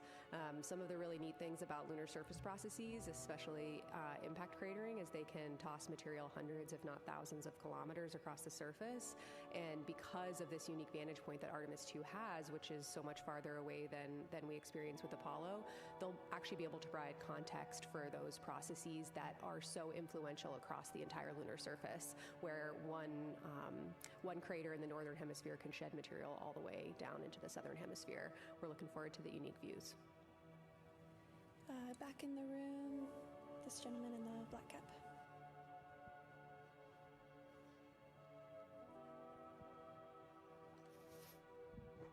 Thanks. Robert Coppinger from the British Interplanetary Society Spaceflight magazine. I have a question for Debbie Korth and a question for John Honeycutt. The question for Debbie Korth is, which future Orion vehicle will be the first to benefit from changes mandated from the evaluation of the Artemis II, performance of Orion on Artemis II?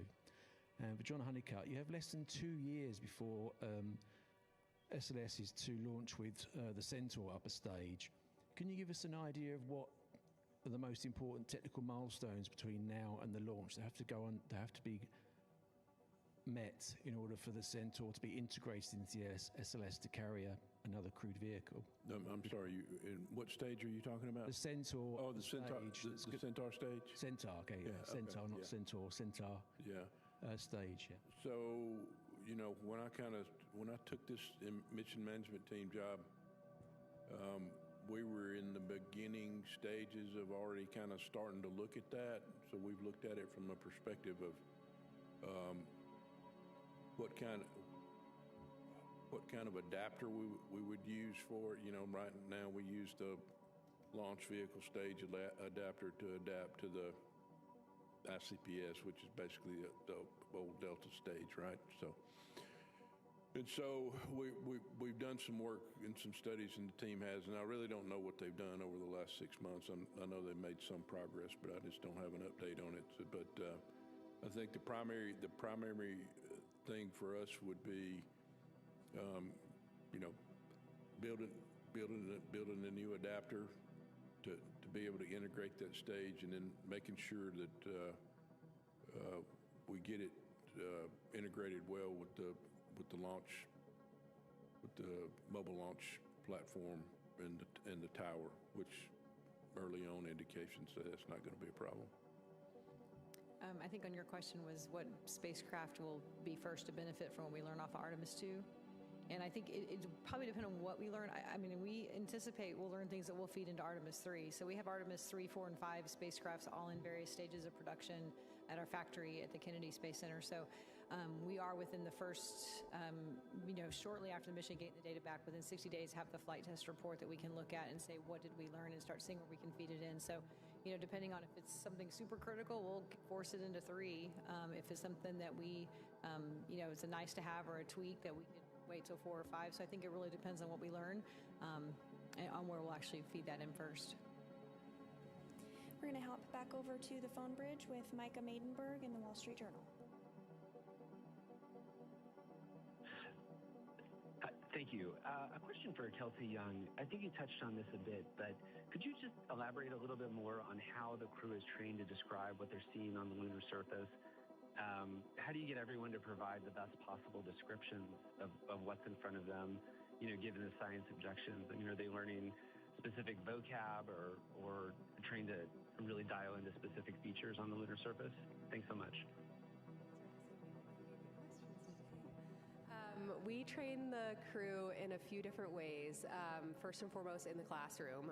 So I want to make it known that astronauts have to sit in the classroom and do homework as well, even ones that are going to the moon. So we sit in the classroom with them. We teach them about our science objectives. We try to really keep it hands-on and have them integrate a lot of description practice, a lot of we get their hands on rocks. Even though this crew isn't going to the surface, it's important to understand what the material looks like that they're going to be describing. We also take them out in the field. We took all 4 prime and 2 backup crew to the Icelandic Highlands, and we had them practice descriptions there as well. Really what we're trying to do is, of course, just build their toolkit, right? I mean, we're not trying to train them on the ground for a specific flyby because we don't know exactly what moon is going to be presented to them when they get there. So what we're trying to do is, turn them into field scientists. They're parts of the lunar science team in our eyes. They're the field scientists, the explorers, doing the scientific exploration, and we want to prepare them to be able to do that. And so, really critical for our team and the crew has been getting them also in the mission simulations with, the rest of the flight control team, where we actually show them, renderings, visualizations of different flyby conditions and have them actually practice giving them descriptions. Then our lunar science team will go back, listen to those descriptions, and provide feedback. I can tell you that, just having this crew describe visuals of the moon, visuals of the lunar surface, will give you goosebumps. And so they are absolutely prepared not just to give really scientifically compelling descriptions, but also to bring that experience verbally to us watching here on Earth. And so, yes, we started small with the vocab, but by the time they launched, this crew, they are absolutely invested in our lunar science objectives. They really understand them, and they understand the features that they're going to be asked to observe and why they're being asked to observe those features. I also want to point out that, as members of the science team, they're the in situ explorers. They're the ones that are empowered to understand our objectives and execute accordingly. So we've, made sure to tell them that we are giving them a science plan. We are giving them guidance that is tied to our science objectives. You know our science objectives. You can feel free to flexibly execute that plan if you see something else that pops out to you. And to encourage them to do that, we also have some targets built into their lunar targeting plan that are called crew choice. So they get to choose their own adventure and what pops out to them as the scientists doing the exploration. And the last thing I'll say is that, the morning, the crew morning after the flyby, we'll actually have a crew conference with them specifically focused on science. And to us, that is not a debrief, that is active data collection. The same way field scientists in the field, they take notes, they describe what they see, they have to sync together before they head back to the lab and forget everything, the nuanced observations from when they were actually doing the data collection in the field. So we are really looking forward to that crew conference where we can ask them follow-ups, we can synthesize, have a synthesis discussions on what they saw across the entirety of the flyby. We've actually simmed this, practiced this a few times with them, and just having 4 brains on the discussion at the same time so they can kind of build off of each other is really scientifically impactful. So this crew is absolutely ready to deliver on the lunar science objectives, and the lunar science team is just trying to set them up for success the best we can. Our next question on the phone bridge is from Leo Enright with Irish Television. Thanks very much. I'm a TV guy, so I'm interested in the TV pictures. I was wondering if somebody could talk about what we might expect in terms of live television during the flyby. I mean, I assume the optical comm system won't be available. It'll be turned in the wrong direction, I presume. But, will we get the SAW camera imagery, or will the crew be shooting stuff out the window, or what can we expect? Yeah, I think I'll be back tomorrow to talk about the details of the flyby itself. But the quick answer is that yes to all of those things. So we will be getting SAW camera video streaming during the flyby, except of course the loss of signal when they go behind the moon. We will also be hearing from them several times an hour verbally on what they're seeing out the window. So really looking forward to hearing those descriptions in real time. They'll be recording the rest on board, but we'll hear a few times an hour from all of the crew members on what they're experiencing. And for parts of the flyby, we'll actually be able to go on board with them with that camera you guys have been seeing over the last couple days. I will say that most of the lights will be off inside the cabin because that's how we get good imagery of the moon, but we will be able to kind of take that ride along with them.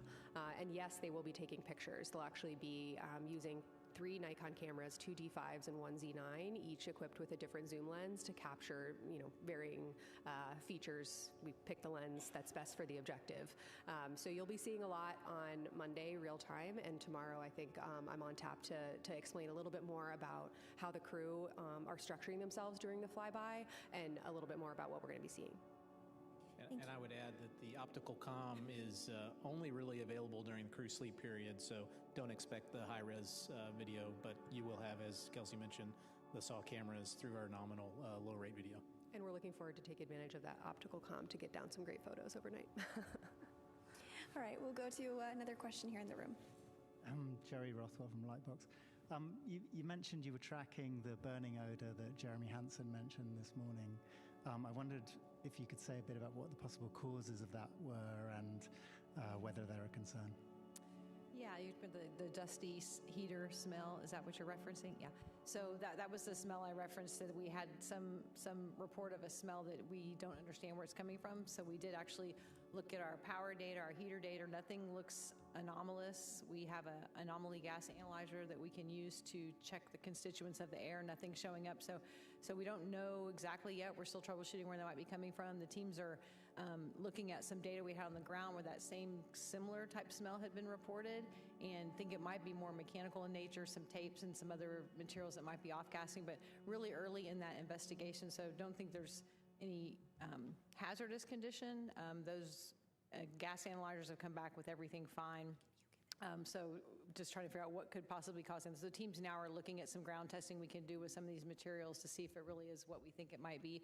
Also sending up an additional questionnaire to the crew to get a little more details on what they smelled and when and how that correlates with other activities that were going on at the time. See if we can have any correlation between other events and that smell that they noticed. So we're still in the middle of investigating.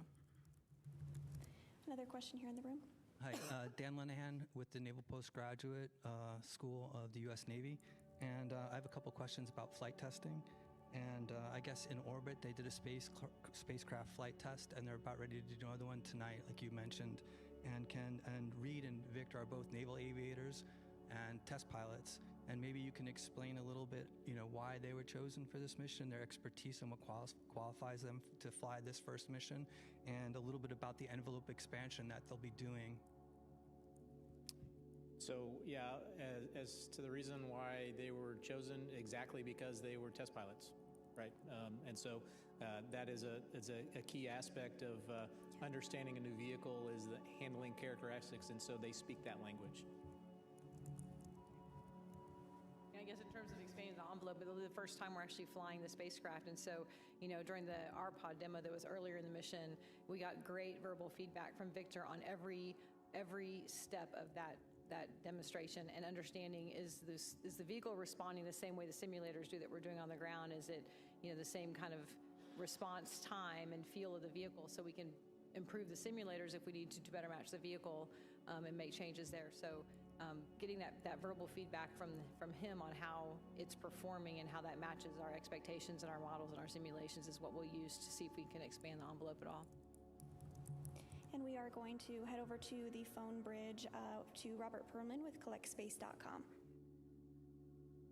Hi, for Dr. Young, I know the far side is the prime focus, but you said at in watching the visualization that they would have some time with the lit near side.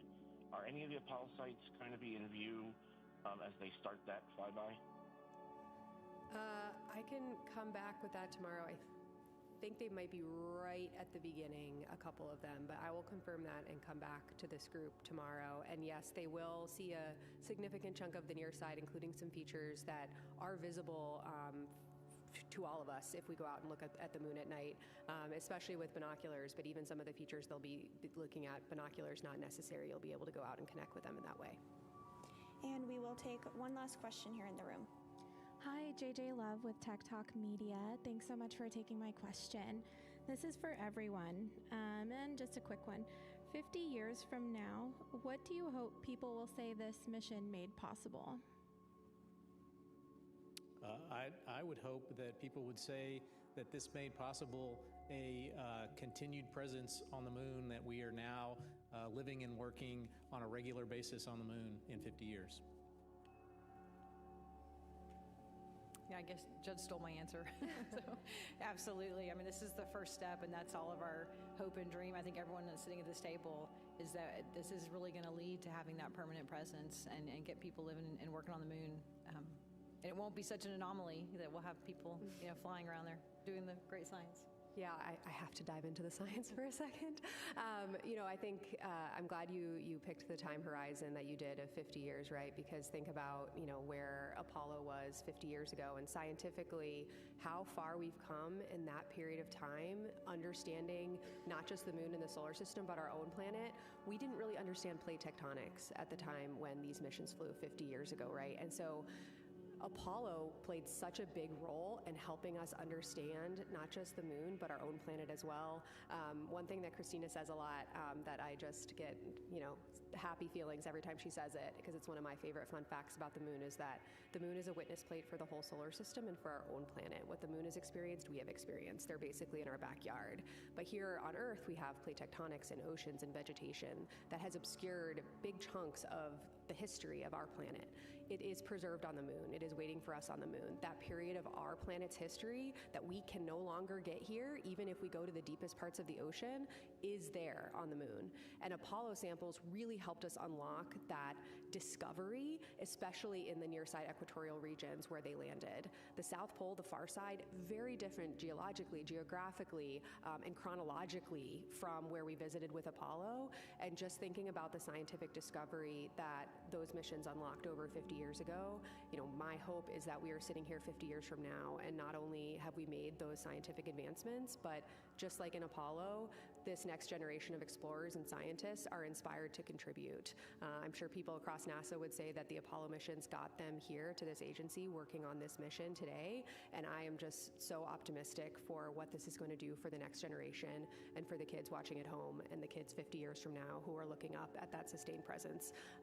This mission's just the first step. Yeah, so I'm sitting there, I've had the pleasure of listening to these answers and thinking a little bit, but we've seen a lot of things throughout our history, especially here in the United States and probably even more, even across the world, but I'm focusing on what we've done, space flight in the U.S., right? And there's been a lot of technology development that's kind of spawned off of the things that NASA did when we've taken on these hard missions. And so, 50 years from now, I would hope they would say, boy, are we glad that they went back to the moon and they stayed. Thank you, and thank you all for joining us for today's briefing. We have set up a frequently asked questions page if you do have a question that perhaps wasn't answered today, but we will be joining you again tomorrow for another mission status briefing beginning at 5:30 p.m. Central, and we do hope we'll see you there. But for now, that'll do it for us here. Thanks so much.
This is Artemis Mission Control. We are now 2 days, 23 hours, 49 minutes mission elapsed time into the flight of Artemis II. This is a live view of the spacecraft from a camera mounted on one of its solar array wings, looking back at Orion, and you can see the European Service Module there, along with the OMS engine. That's the Orbital Maneuvering Services engine.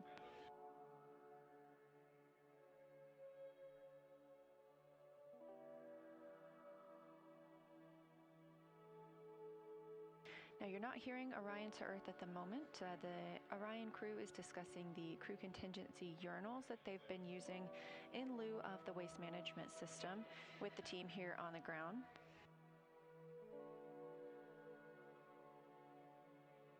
We expect to regain those communications shortly.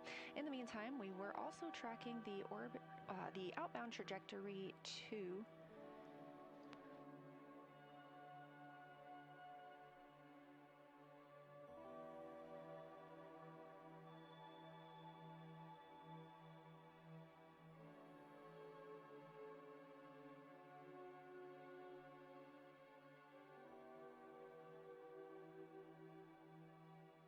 We were tracking the outbound trajectory correction burn today. That was canceled, as well as the outbound trajectory correction burn yesterday. These were deemed unnecessary as the translunar injection burn put us on a great trajectory to fly around the moon and splash down on flight day 10.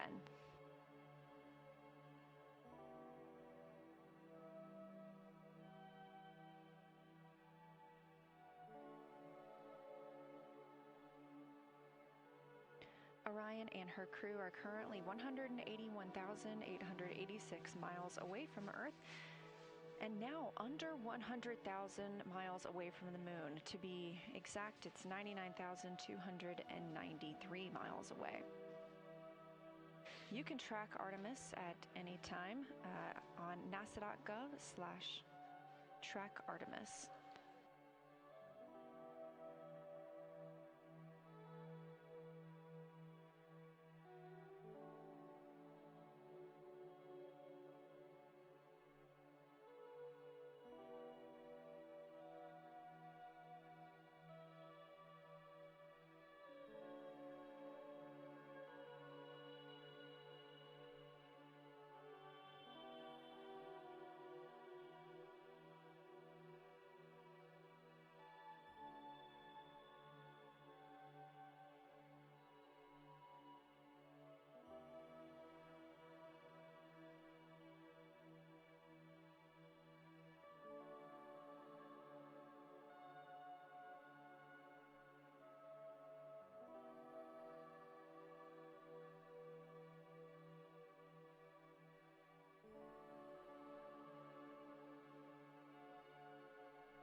And Jeremy, the order of the observation blocks, as well as the teams that are performing those blocks, should be in your crew note, which is the Science Lunar Targeting Package. It's one during flyby, and that is your message 3.04.04.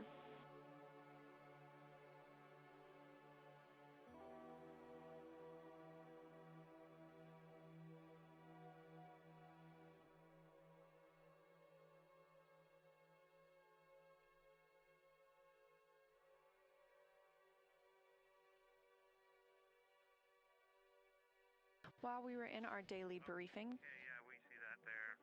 Let us have a look at it. That should answer it all. Thank you. You're always a step ahead.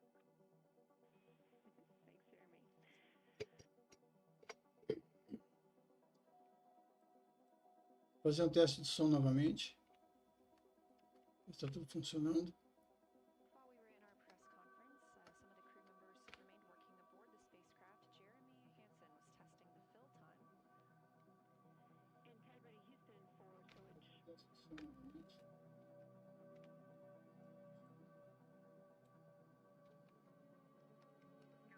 Só um pouquinho, pessoal, que eu estou configurando aqui de novo, porque eu coloquei a minha webcam aqui.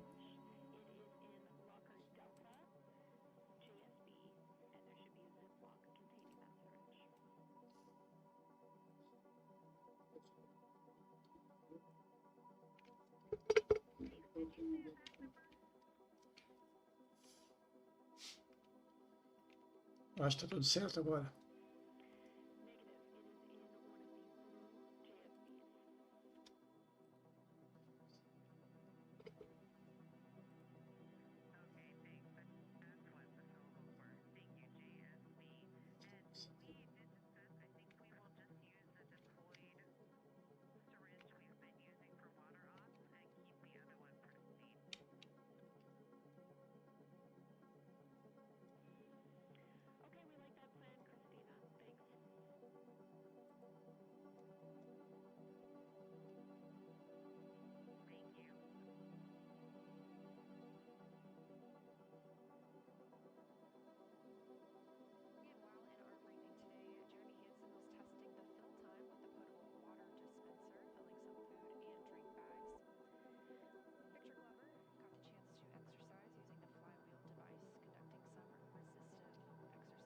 Ok. Bom, boa noite, pessoal.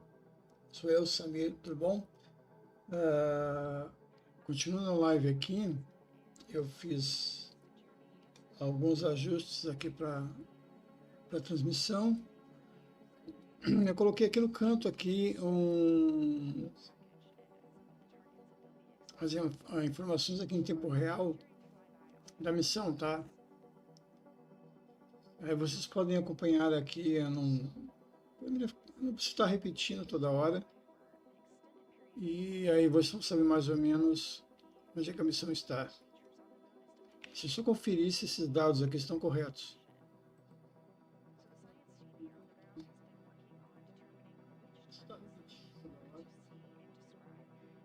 Aí vocês sabem mais ou menos onde a missão está. Se eu só conferir se esses dados aqui estão corretos.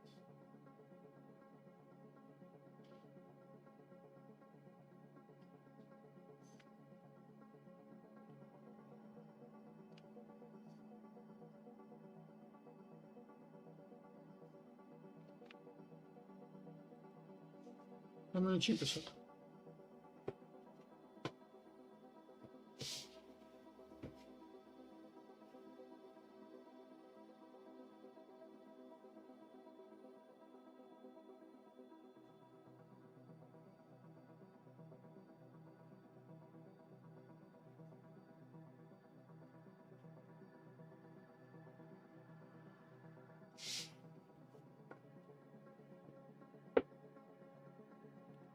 Vamos ver aqui.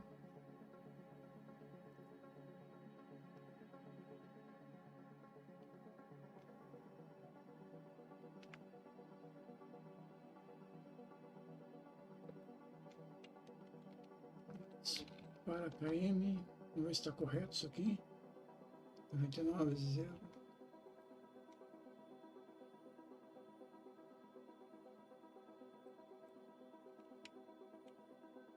$159.000.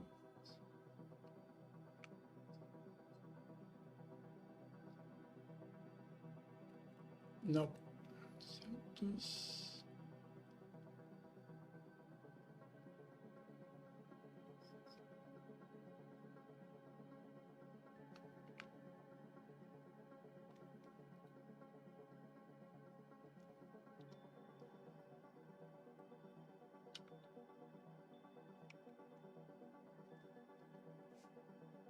Pois é, 99,035. Espera aí, gente.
Não, 301 quilômetros.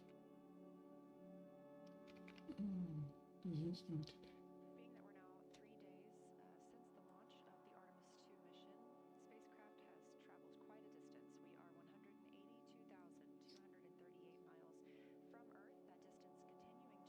Eu procurei aqui alguns dados de telemetria de sites, cara, ninguém tá certo, só a NASA mesmo.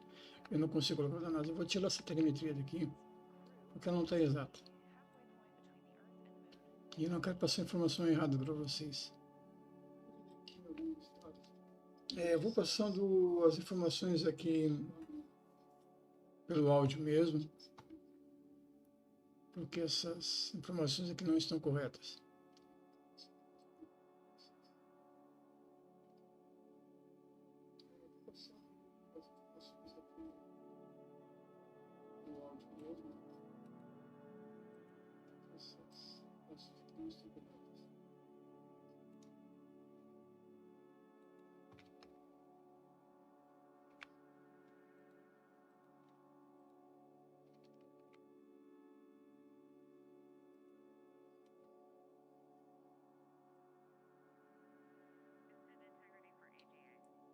Lauro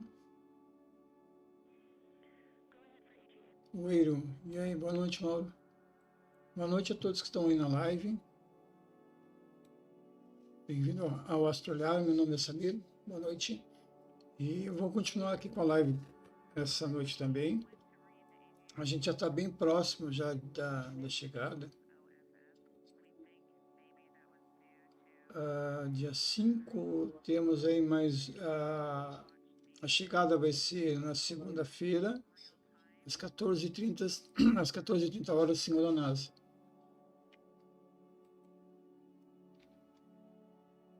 E até lá vamos seguindo, vou transmitindo aqui. Não estamos a tripulação nem a nave por enquanto ao vivo.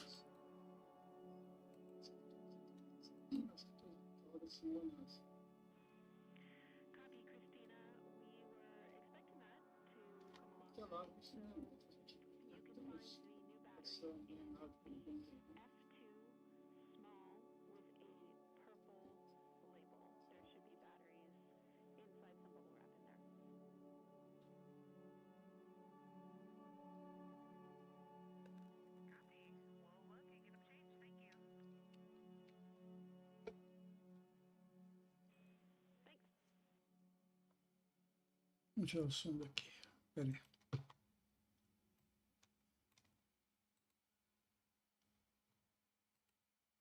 São duas câmeras ao vivo na... tem uma, essa aqui, ó. Deixa eu trocar a câmera aqui. Essa aqui é a câmera da...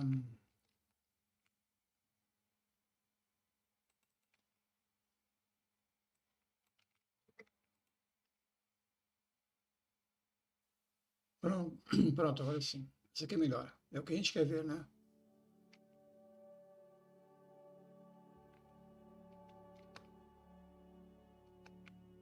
Tem alguns vídeos aqui. Gente, eu achei uma galeria aqui muito legal, aqui da NASA, com o Artemis. Inclusive tem um vídeo aqui, da reentrada da Artemis 1. Fantástico. E a câmera é por dentro. Daqui a pouco eu vou colocar ele para nós vermos aqui. E tem alguns outros vídeos aqui também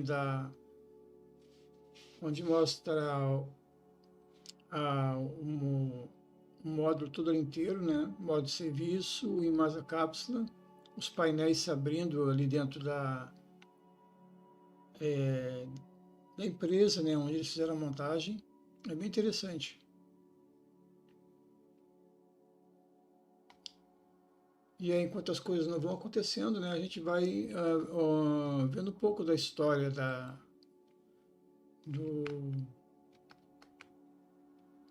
Artemis.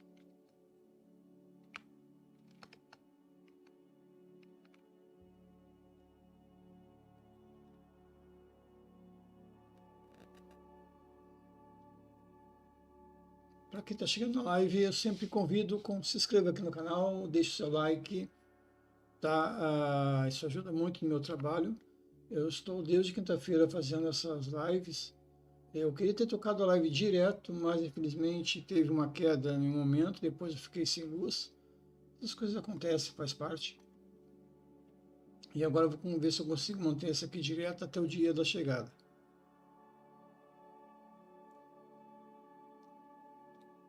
Vamos ver que horas são aqui. Beleza, eu vou pegar o vídeo ali já. Depois eu retorno ele. Além do mais, fica gravado, né? Para quem quiser ver mais tarde, não tem nenhum problema. Deixa eu ver aqui. Deixa eu só acessar a página aqui. Esse vídeo aqui é da reentrada da Orion na missão Artemis I, tá?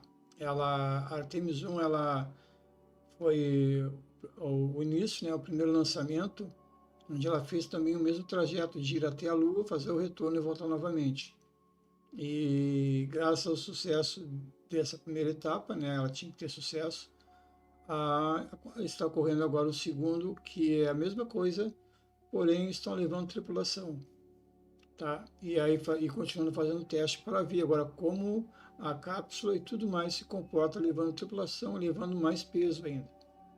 E o único problema que aconteceu com a Artemis I foi na reentrada, onde o escudo ali térmico ele ficou bem danificado, ficou rachado, parece que até rachou, né? Então isso é uma coisa muito preocupante. Isso foi em 2022.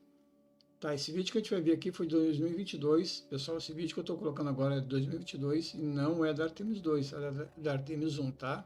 É direto lá da NASA. Foi no dia 11 de dezembro que ocorreu essa reentrada da Artemis I aqui na atmosfera da Terra. Aqui, ó, 11 de dezembro de 2022, a espaçonave Orion da NASA reentra na atmosfera após completar a missão Artemis I à Lua, que percorreu 1,4 milhões de milhas, aproximadamente 2,25 milhões de quilômetros. E durou 25 dias. Nossa, foi bem mais longo. Tá, deixa eu só aqui pegar e dar um zoom aqui. E nós vamos ver aqui a reentrada da Artemis. Olha que loucura que é. Vocês vão ter uma ideia agora de como é isso.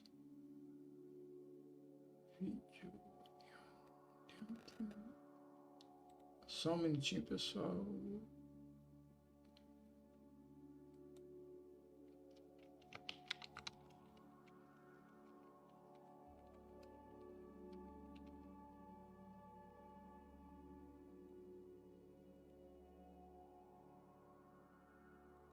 Isso aqui mesmo. Isso aí. Deixa eu consumir mesmo. Dá o play aqui.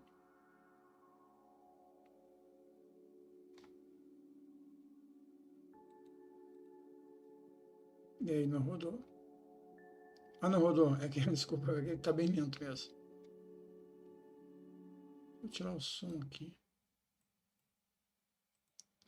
Essa aí é a Artemis I na reentrada. Olha, essa câmera está dentro da cápsula. Olha que loucura isso. Espero que vocês peguem som aí. Essa câmera está dentro da cápsula. Olha que doideira. Olha que loucura isso. Espero que vocês peguem som. Aí o planeta Terra, ó, tá? Ela vai descer, ela desceu, aliás, no Oceano Pacífico.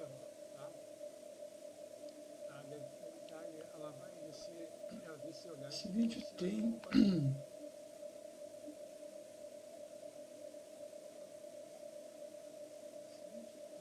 Deixa eu adiantar um pouquinho aqui, que eu acho que esse vídeo é bem longo. Tá, agora sim. Agora a gente vai acompanhando. A reentrada já está na atmosfera já. Tá, agora sim. Agora a gente vai acompanhando. Olha que doideira, gente. Isso aqui, ó, isso que vocês estão vendo, exatamente vai acontecer, que vai ser a mesma coisa com a tripulação quando ela voltar. Vai ser essa situação aqui, ó. A reentrada. Espero que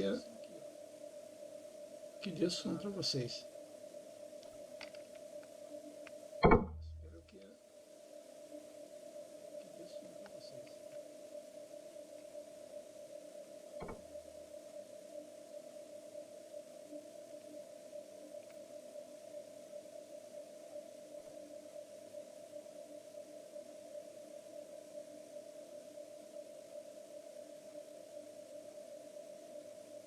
ela tem que entrar num certo ângulo, tá? A entrada, eu não sei qual é o ângulo, eles fazem algum cálculo lá.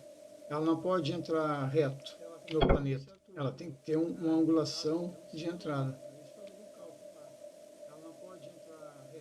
Vocês estão vendo que parece que ela está entrando aos poucos, né? Ela vai descendo aos poucos, ela não entra direto com o planeta, assim. Chegou no planeta, ela só descer como elevador. Não, ela tem ela vai entrando, ela vai descendo aos poucos.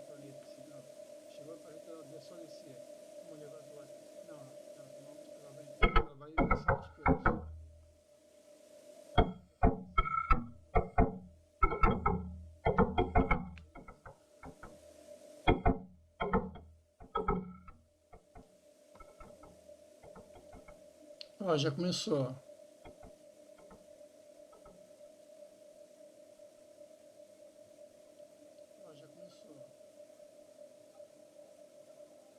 É a Terra plana aí, gente. Ó, olha só, já tá pegando, já tá incendiando ali, ó, o escudo, ó. Os detritos aqui, a fumaça. Aí aqui atrás. Aí já é a parte crítica da descida. Olha só, gente, que loucura.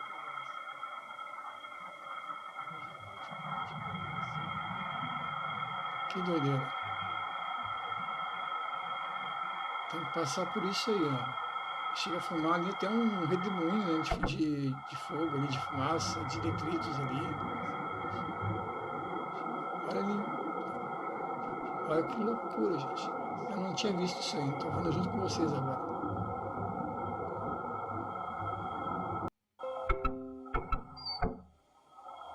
Caiu a conexão aqui no OBS temporariamente. Gente, olha que doideira, gente.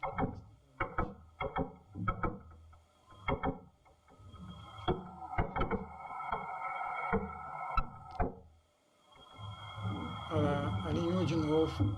Parece que está indo para um lado para o outro, olha só. Parece que perdeu o controle, né?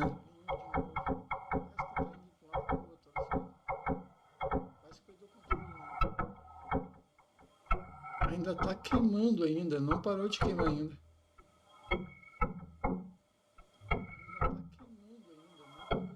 Isso aí se deve, né, para quem não entende muito bem, é o choque, a velocidade muito rápida, chocando com as partículas da atmosfera, e acaba acontecendo esse incêndio. É um superaquecimento, né, na base ali do módulo da cápsula. Eu acho que a fase crítica acabou.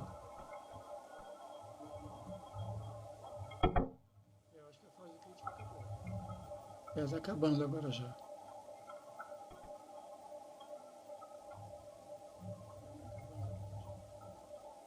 E é justamente nessa reentrada que é a parte mais perigosa, né? Ainda não. Já tem pouco ainda.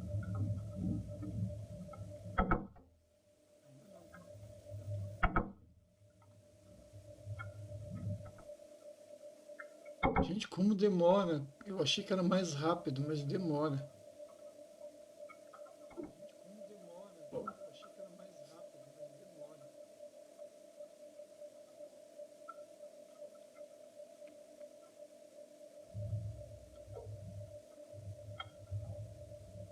Eu acho que agora foi. Eu vou adiantar um pouco o vídeo, que é um vídeo bem longo. A parte mais crítica já passou mesmo, agora já está segura já. Como ela está descendo um ângulo bem aberto, já vai demorar um pouco para chegar. Eu vou adiantar um pouco o vídeo aqui.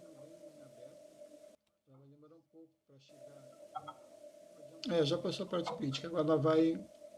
Agora o que acontece, ela vai chegar no oceano e vai assumir os paraquedas. Vamos ver a parte que ela assume os paraquedas. Agora o que acontece, ela vai chegar no oceano e vai assumir os paraquedas.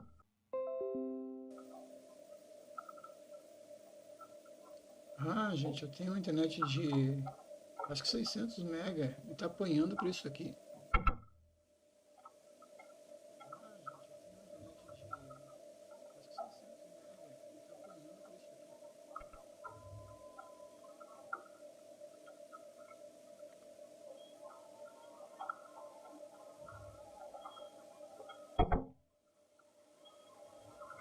Pô, parece que ela não entrou, gente. Parece que ela só ricocheteou e tá voltando de novo.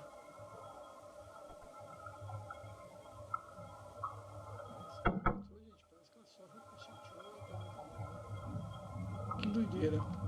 Olha isso. Essa aí é a Artemis 1 na primeira fase da missão. É o retorno dela, a reentrada dela aqui na Terra.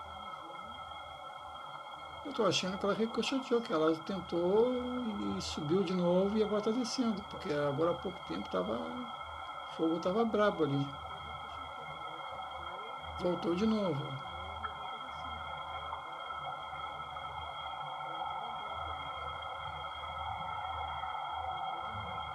Eu não sei, não entendo muito bem sobre como é que é todo o processo, mas, cara, é uma loucura, olha aí.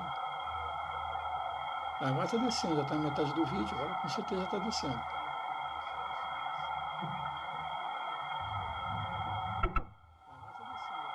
Meu Deus do céu, está saindo pedaço dali da cápsula. Ela que teve problemas, né? Depois, quando eles foram ver o escudo, eles encontraram rachaduras e perfurações no escudo. Caramba, olha só, gente. Você teria coragem de fazer isso, hein, pessoal? Quem tem coragem de estar dentro de uma cápsula daquela, descer num ambiente desse, sabendo que lá fora está tudo pegando fogo lá?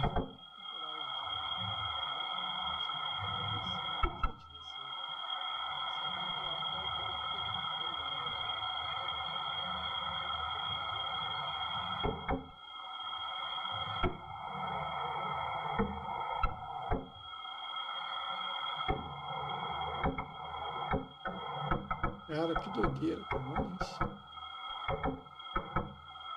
Engraçado que ela fica balançando, né? Gente, minha internet aqui tá falhando comigo. Pô, 600 mega, meu Deus do céu. Tem uns 300 de upload e a imagem fica falhando. Não faz isso não.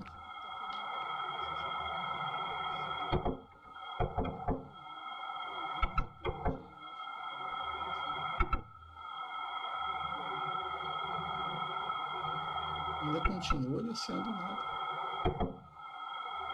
Só de imaginar que a tripulação vai passar por algo semelhante assim,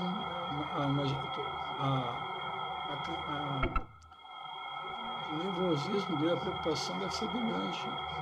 Os que falam que a reentrada é um momento bem delicado mesmo. E aqui a gente teve uma ideia de como é. Aqui não tem ninguém, aqui só está a nave mesmo.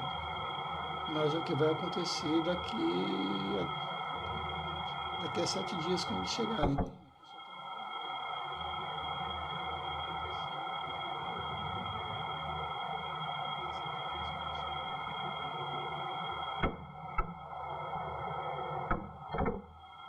Ela girando novamente.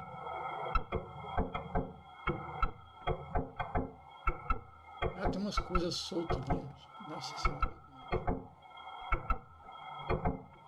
Tá tacando os pedaços da nave ali, da cápsula.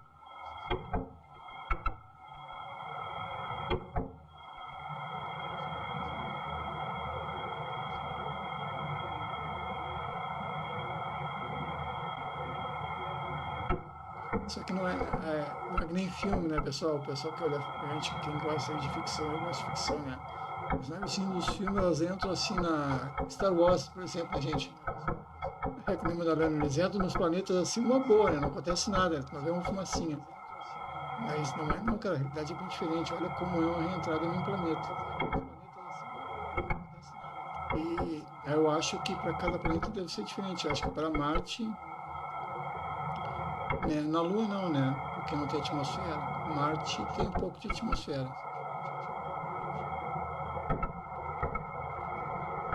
Eu acho que agora foi. Eu acho que agora sim. Eu acho que agora já passou pela parte mais crítica. Sim, agora foi. Agora é o momento que ele vai abrir o paraquedas. Daqui a pouco vai abrir o paraquedas. Abrir não, vai acionar, né? Os paraquedas. Ainda continua caindo pedaço da cápsula.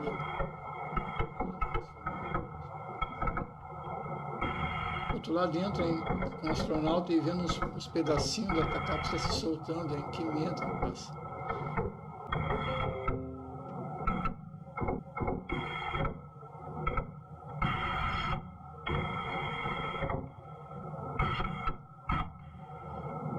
Desliguei um outro equipamento da internet ali, vou conectar na internet para não pegar tanta banda.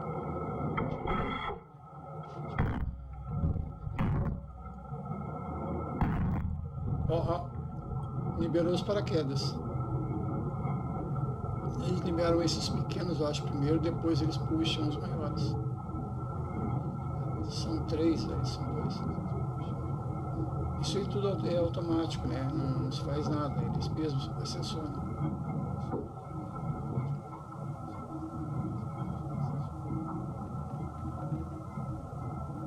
Paraquedas sendo liberados.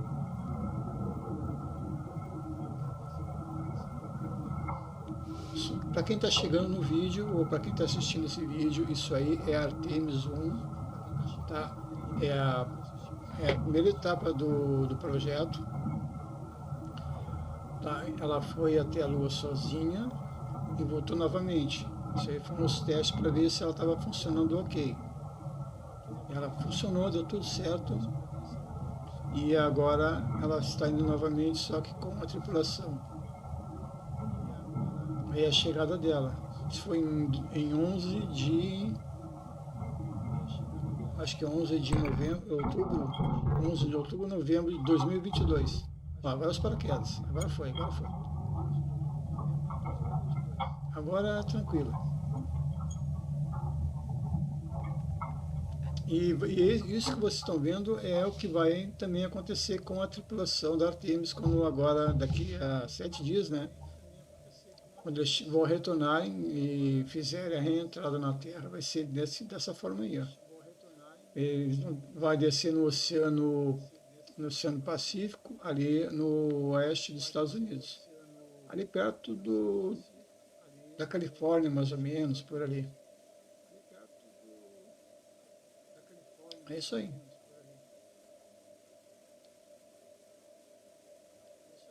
A reentrada da Artemis 1 em 2022. Que loucura, gente. Eu não tinha visto nada assim ainda. Ficou muito legal.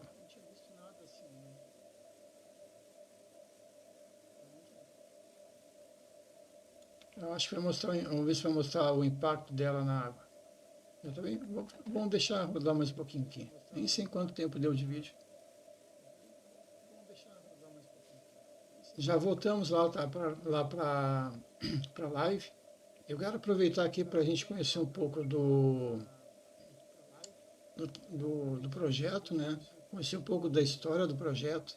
Então, eu estou aqui buscando o máximo de informações aí para vocês. Até porque eu não conheço todo o projeto, né? Já estou aprendendo aqui junto, já estamos tudo aprendendo junto aqui. Espero que o som esteja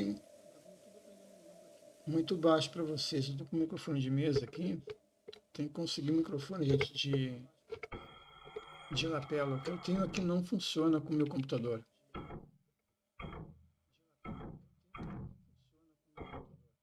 Suave agora. Agora vai bem suave. Bonitos os paraquedas, né? Muito bonitos.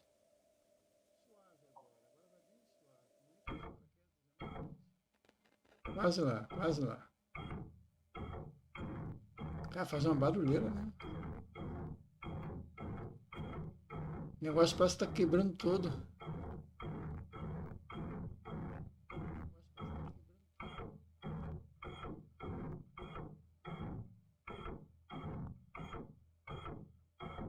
É, gente, é tenso. Essa reentrada é realmente muito tensa, moço. Nossa.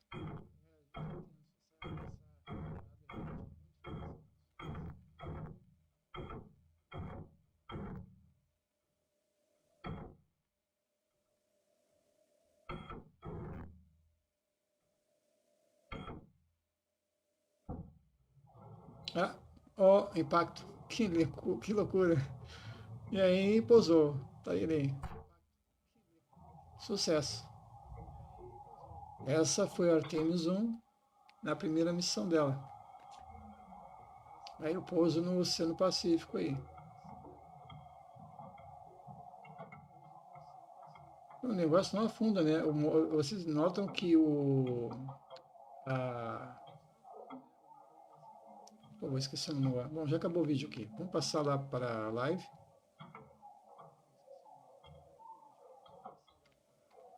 Voltamos aqui para a live aqui. Uau, cara. Tá bem iluminado o negócio aqui.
Nossa, o projeto aqui já foi cancelado. Uma informação errada aqui nas notícias, já vou corrigir aqui.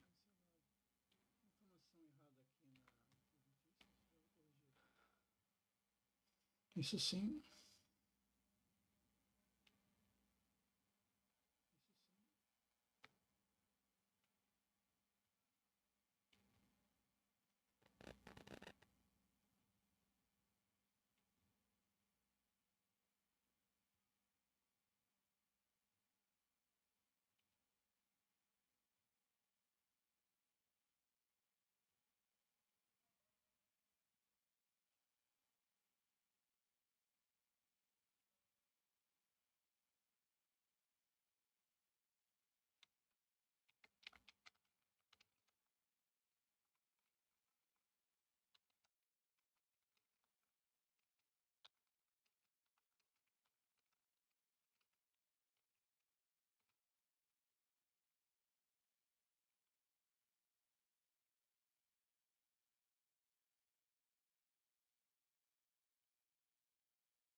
Tudo certo.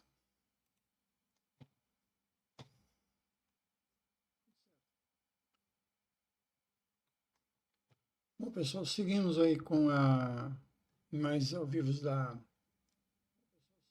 Deixa eu ajustar a câmera aqui. Da Artemis aqui é só a parte de motores dela.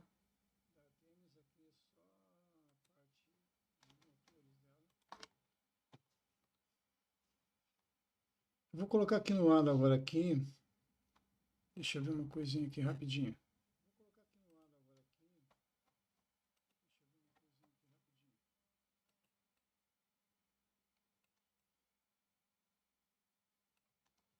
Vou colocar uma imagem aqui para vocês, para a gente saber a localização mais exata da Artemis. Deixa eu pegar aqui.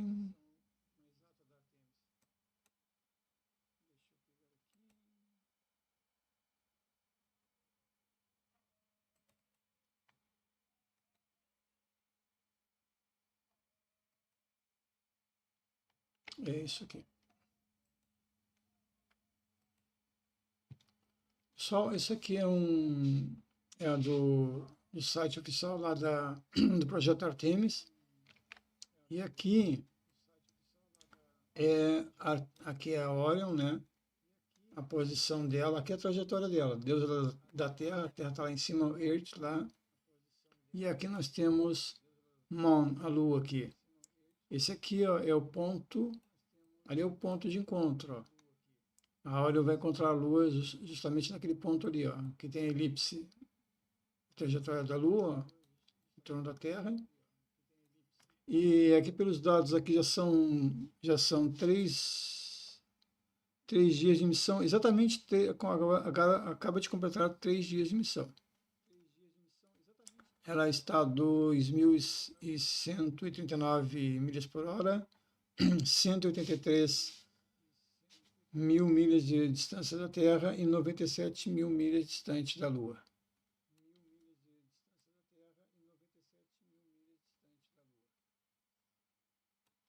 Tá, então o encontro vai ser bem aqui, ó, no dia 6, previsto lá pelas 14h30 horas. Essa é a previsão oficial da NASA. Então, com certeza vai ser por esse horário aí.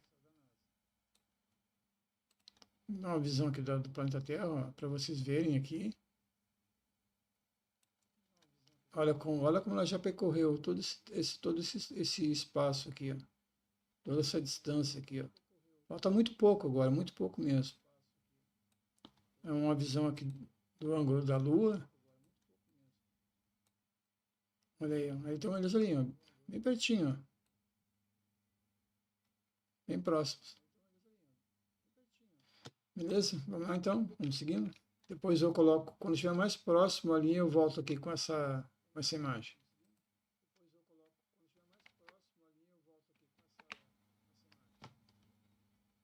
Nossa, aqui a luz está bem forte aqui. Acho que estão apontando, acho que estão... Isso aqui é do Sol, só pode ser reflexo do Sol. Essa mancha aqui não é planeta, tá, gente? Não vai pensar que é um planeta gasoso, tá? Isso aqui é reflexo da lente.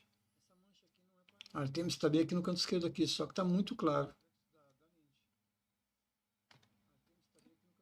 Deve ser, talvez seja pelo reflexo da luz solar aqui na... Não, mas não seria. A câmera está muito voltada para o lado do Sol e aí ficou desse jeito aqui.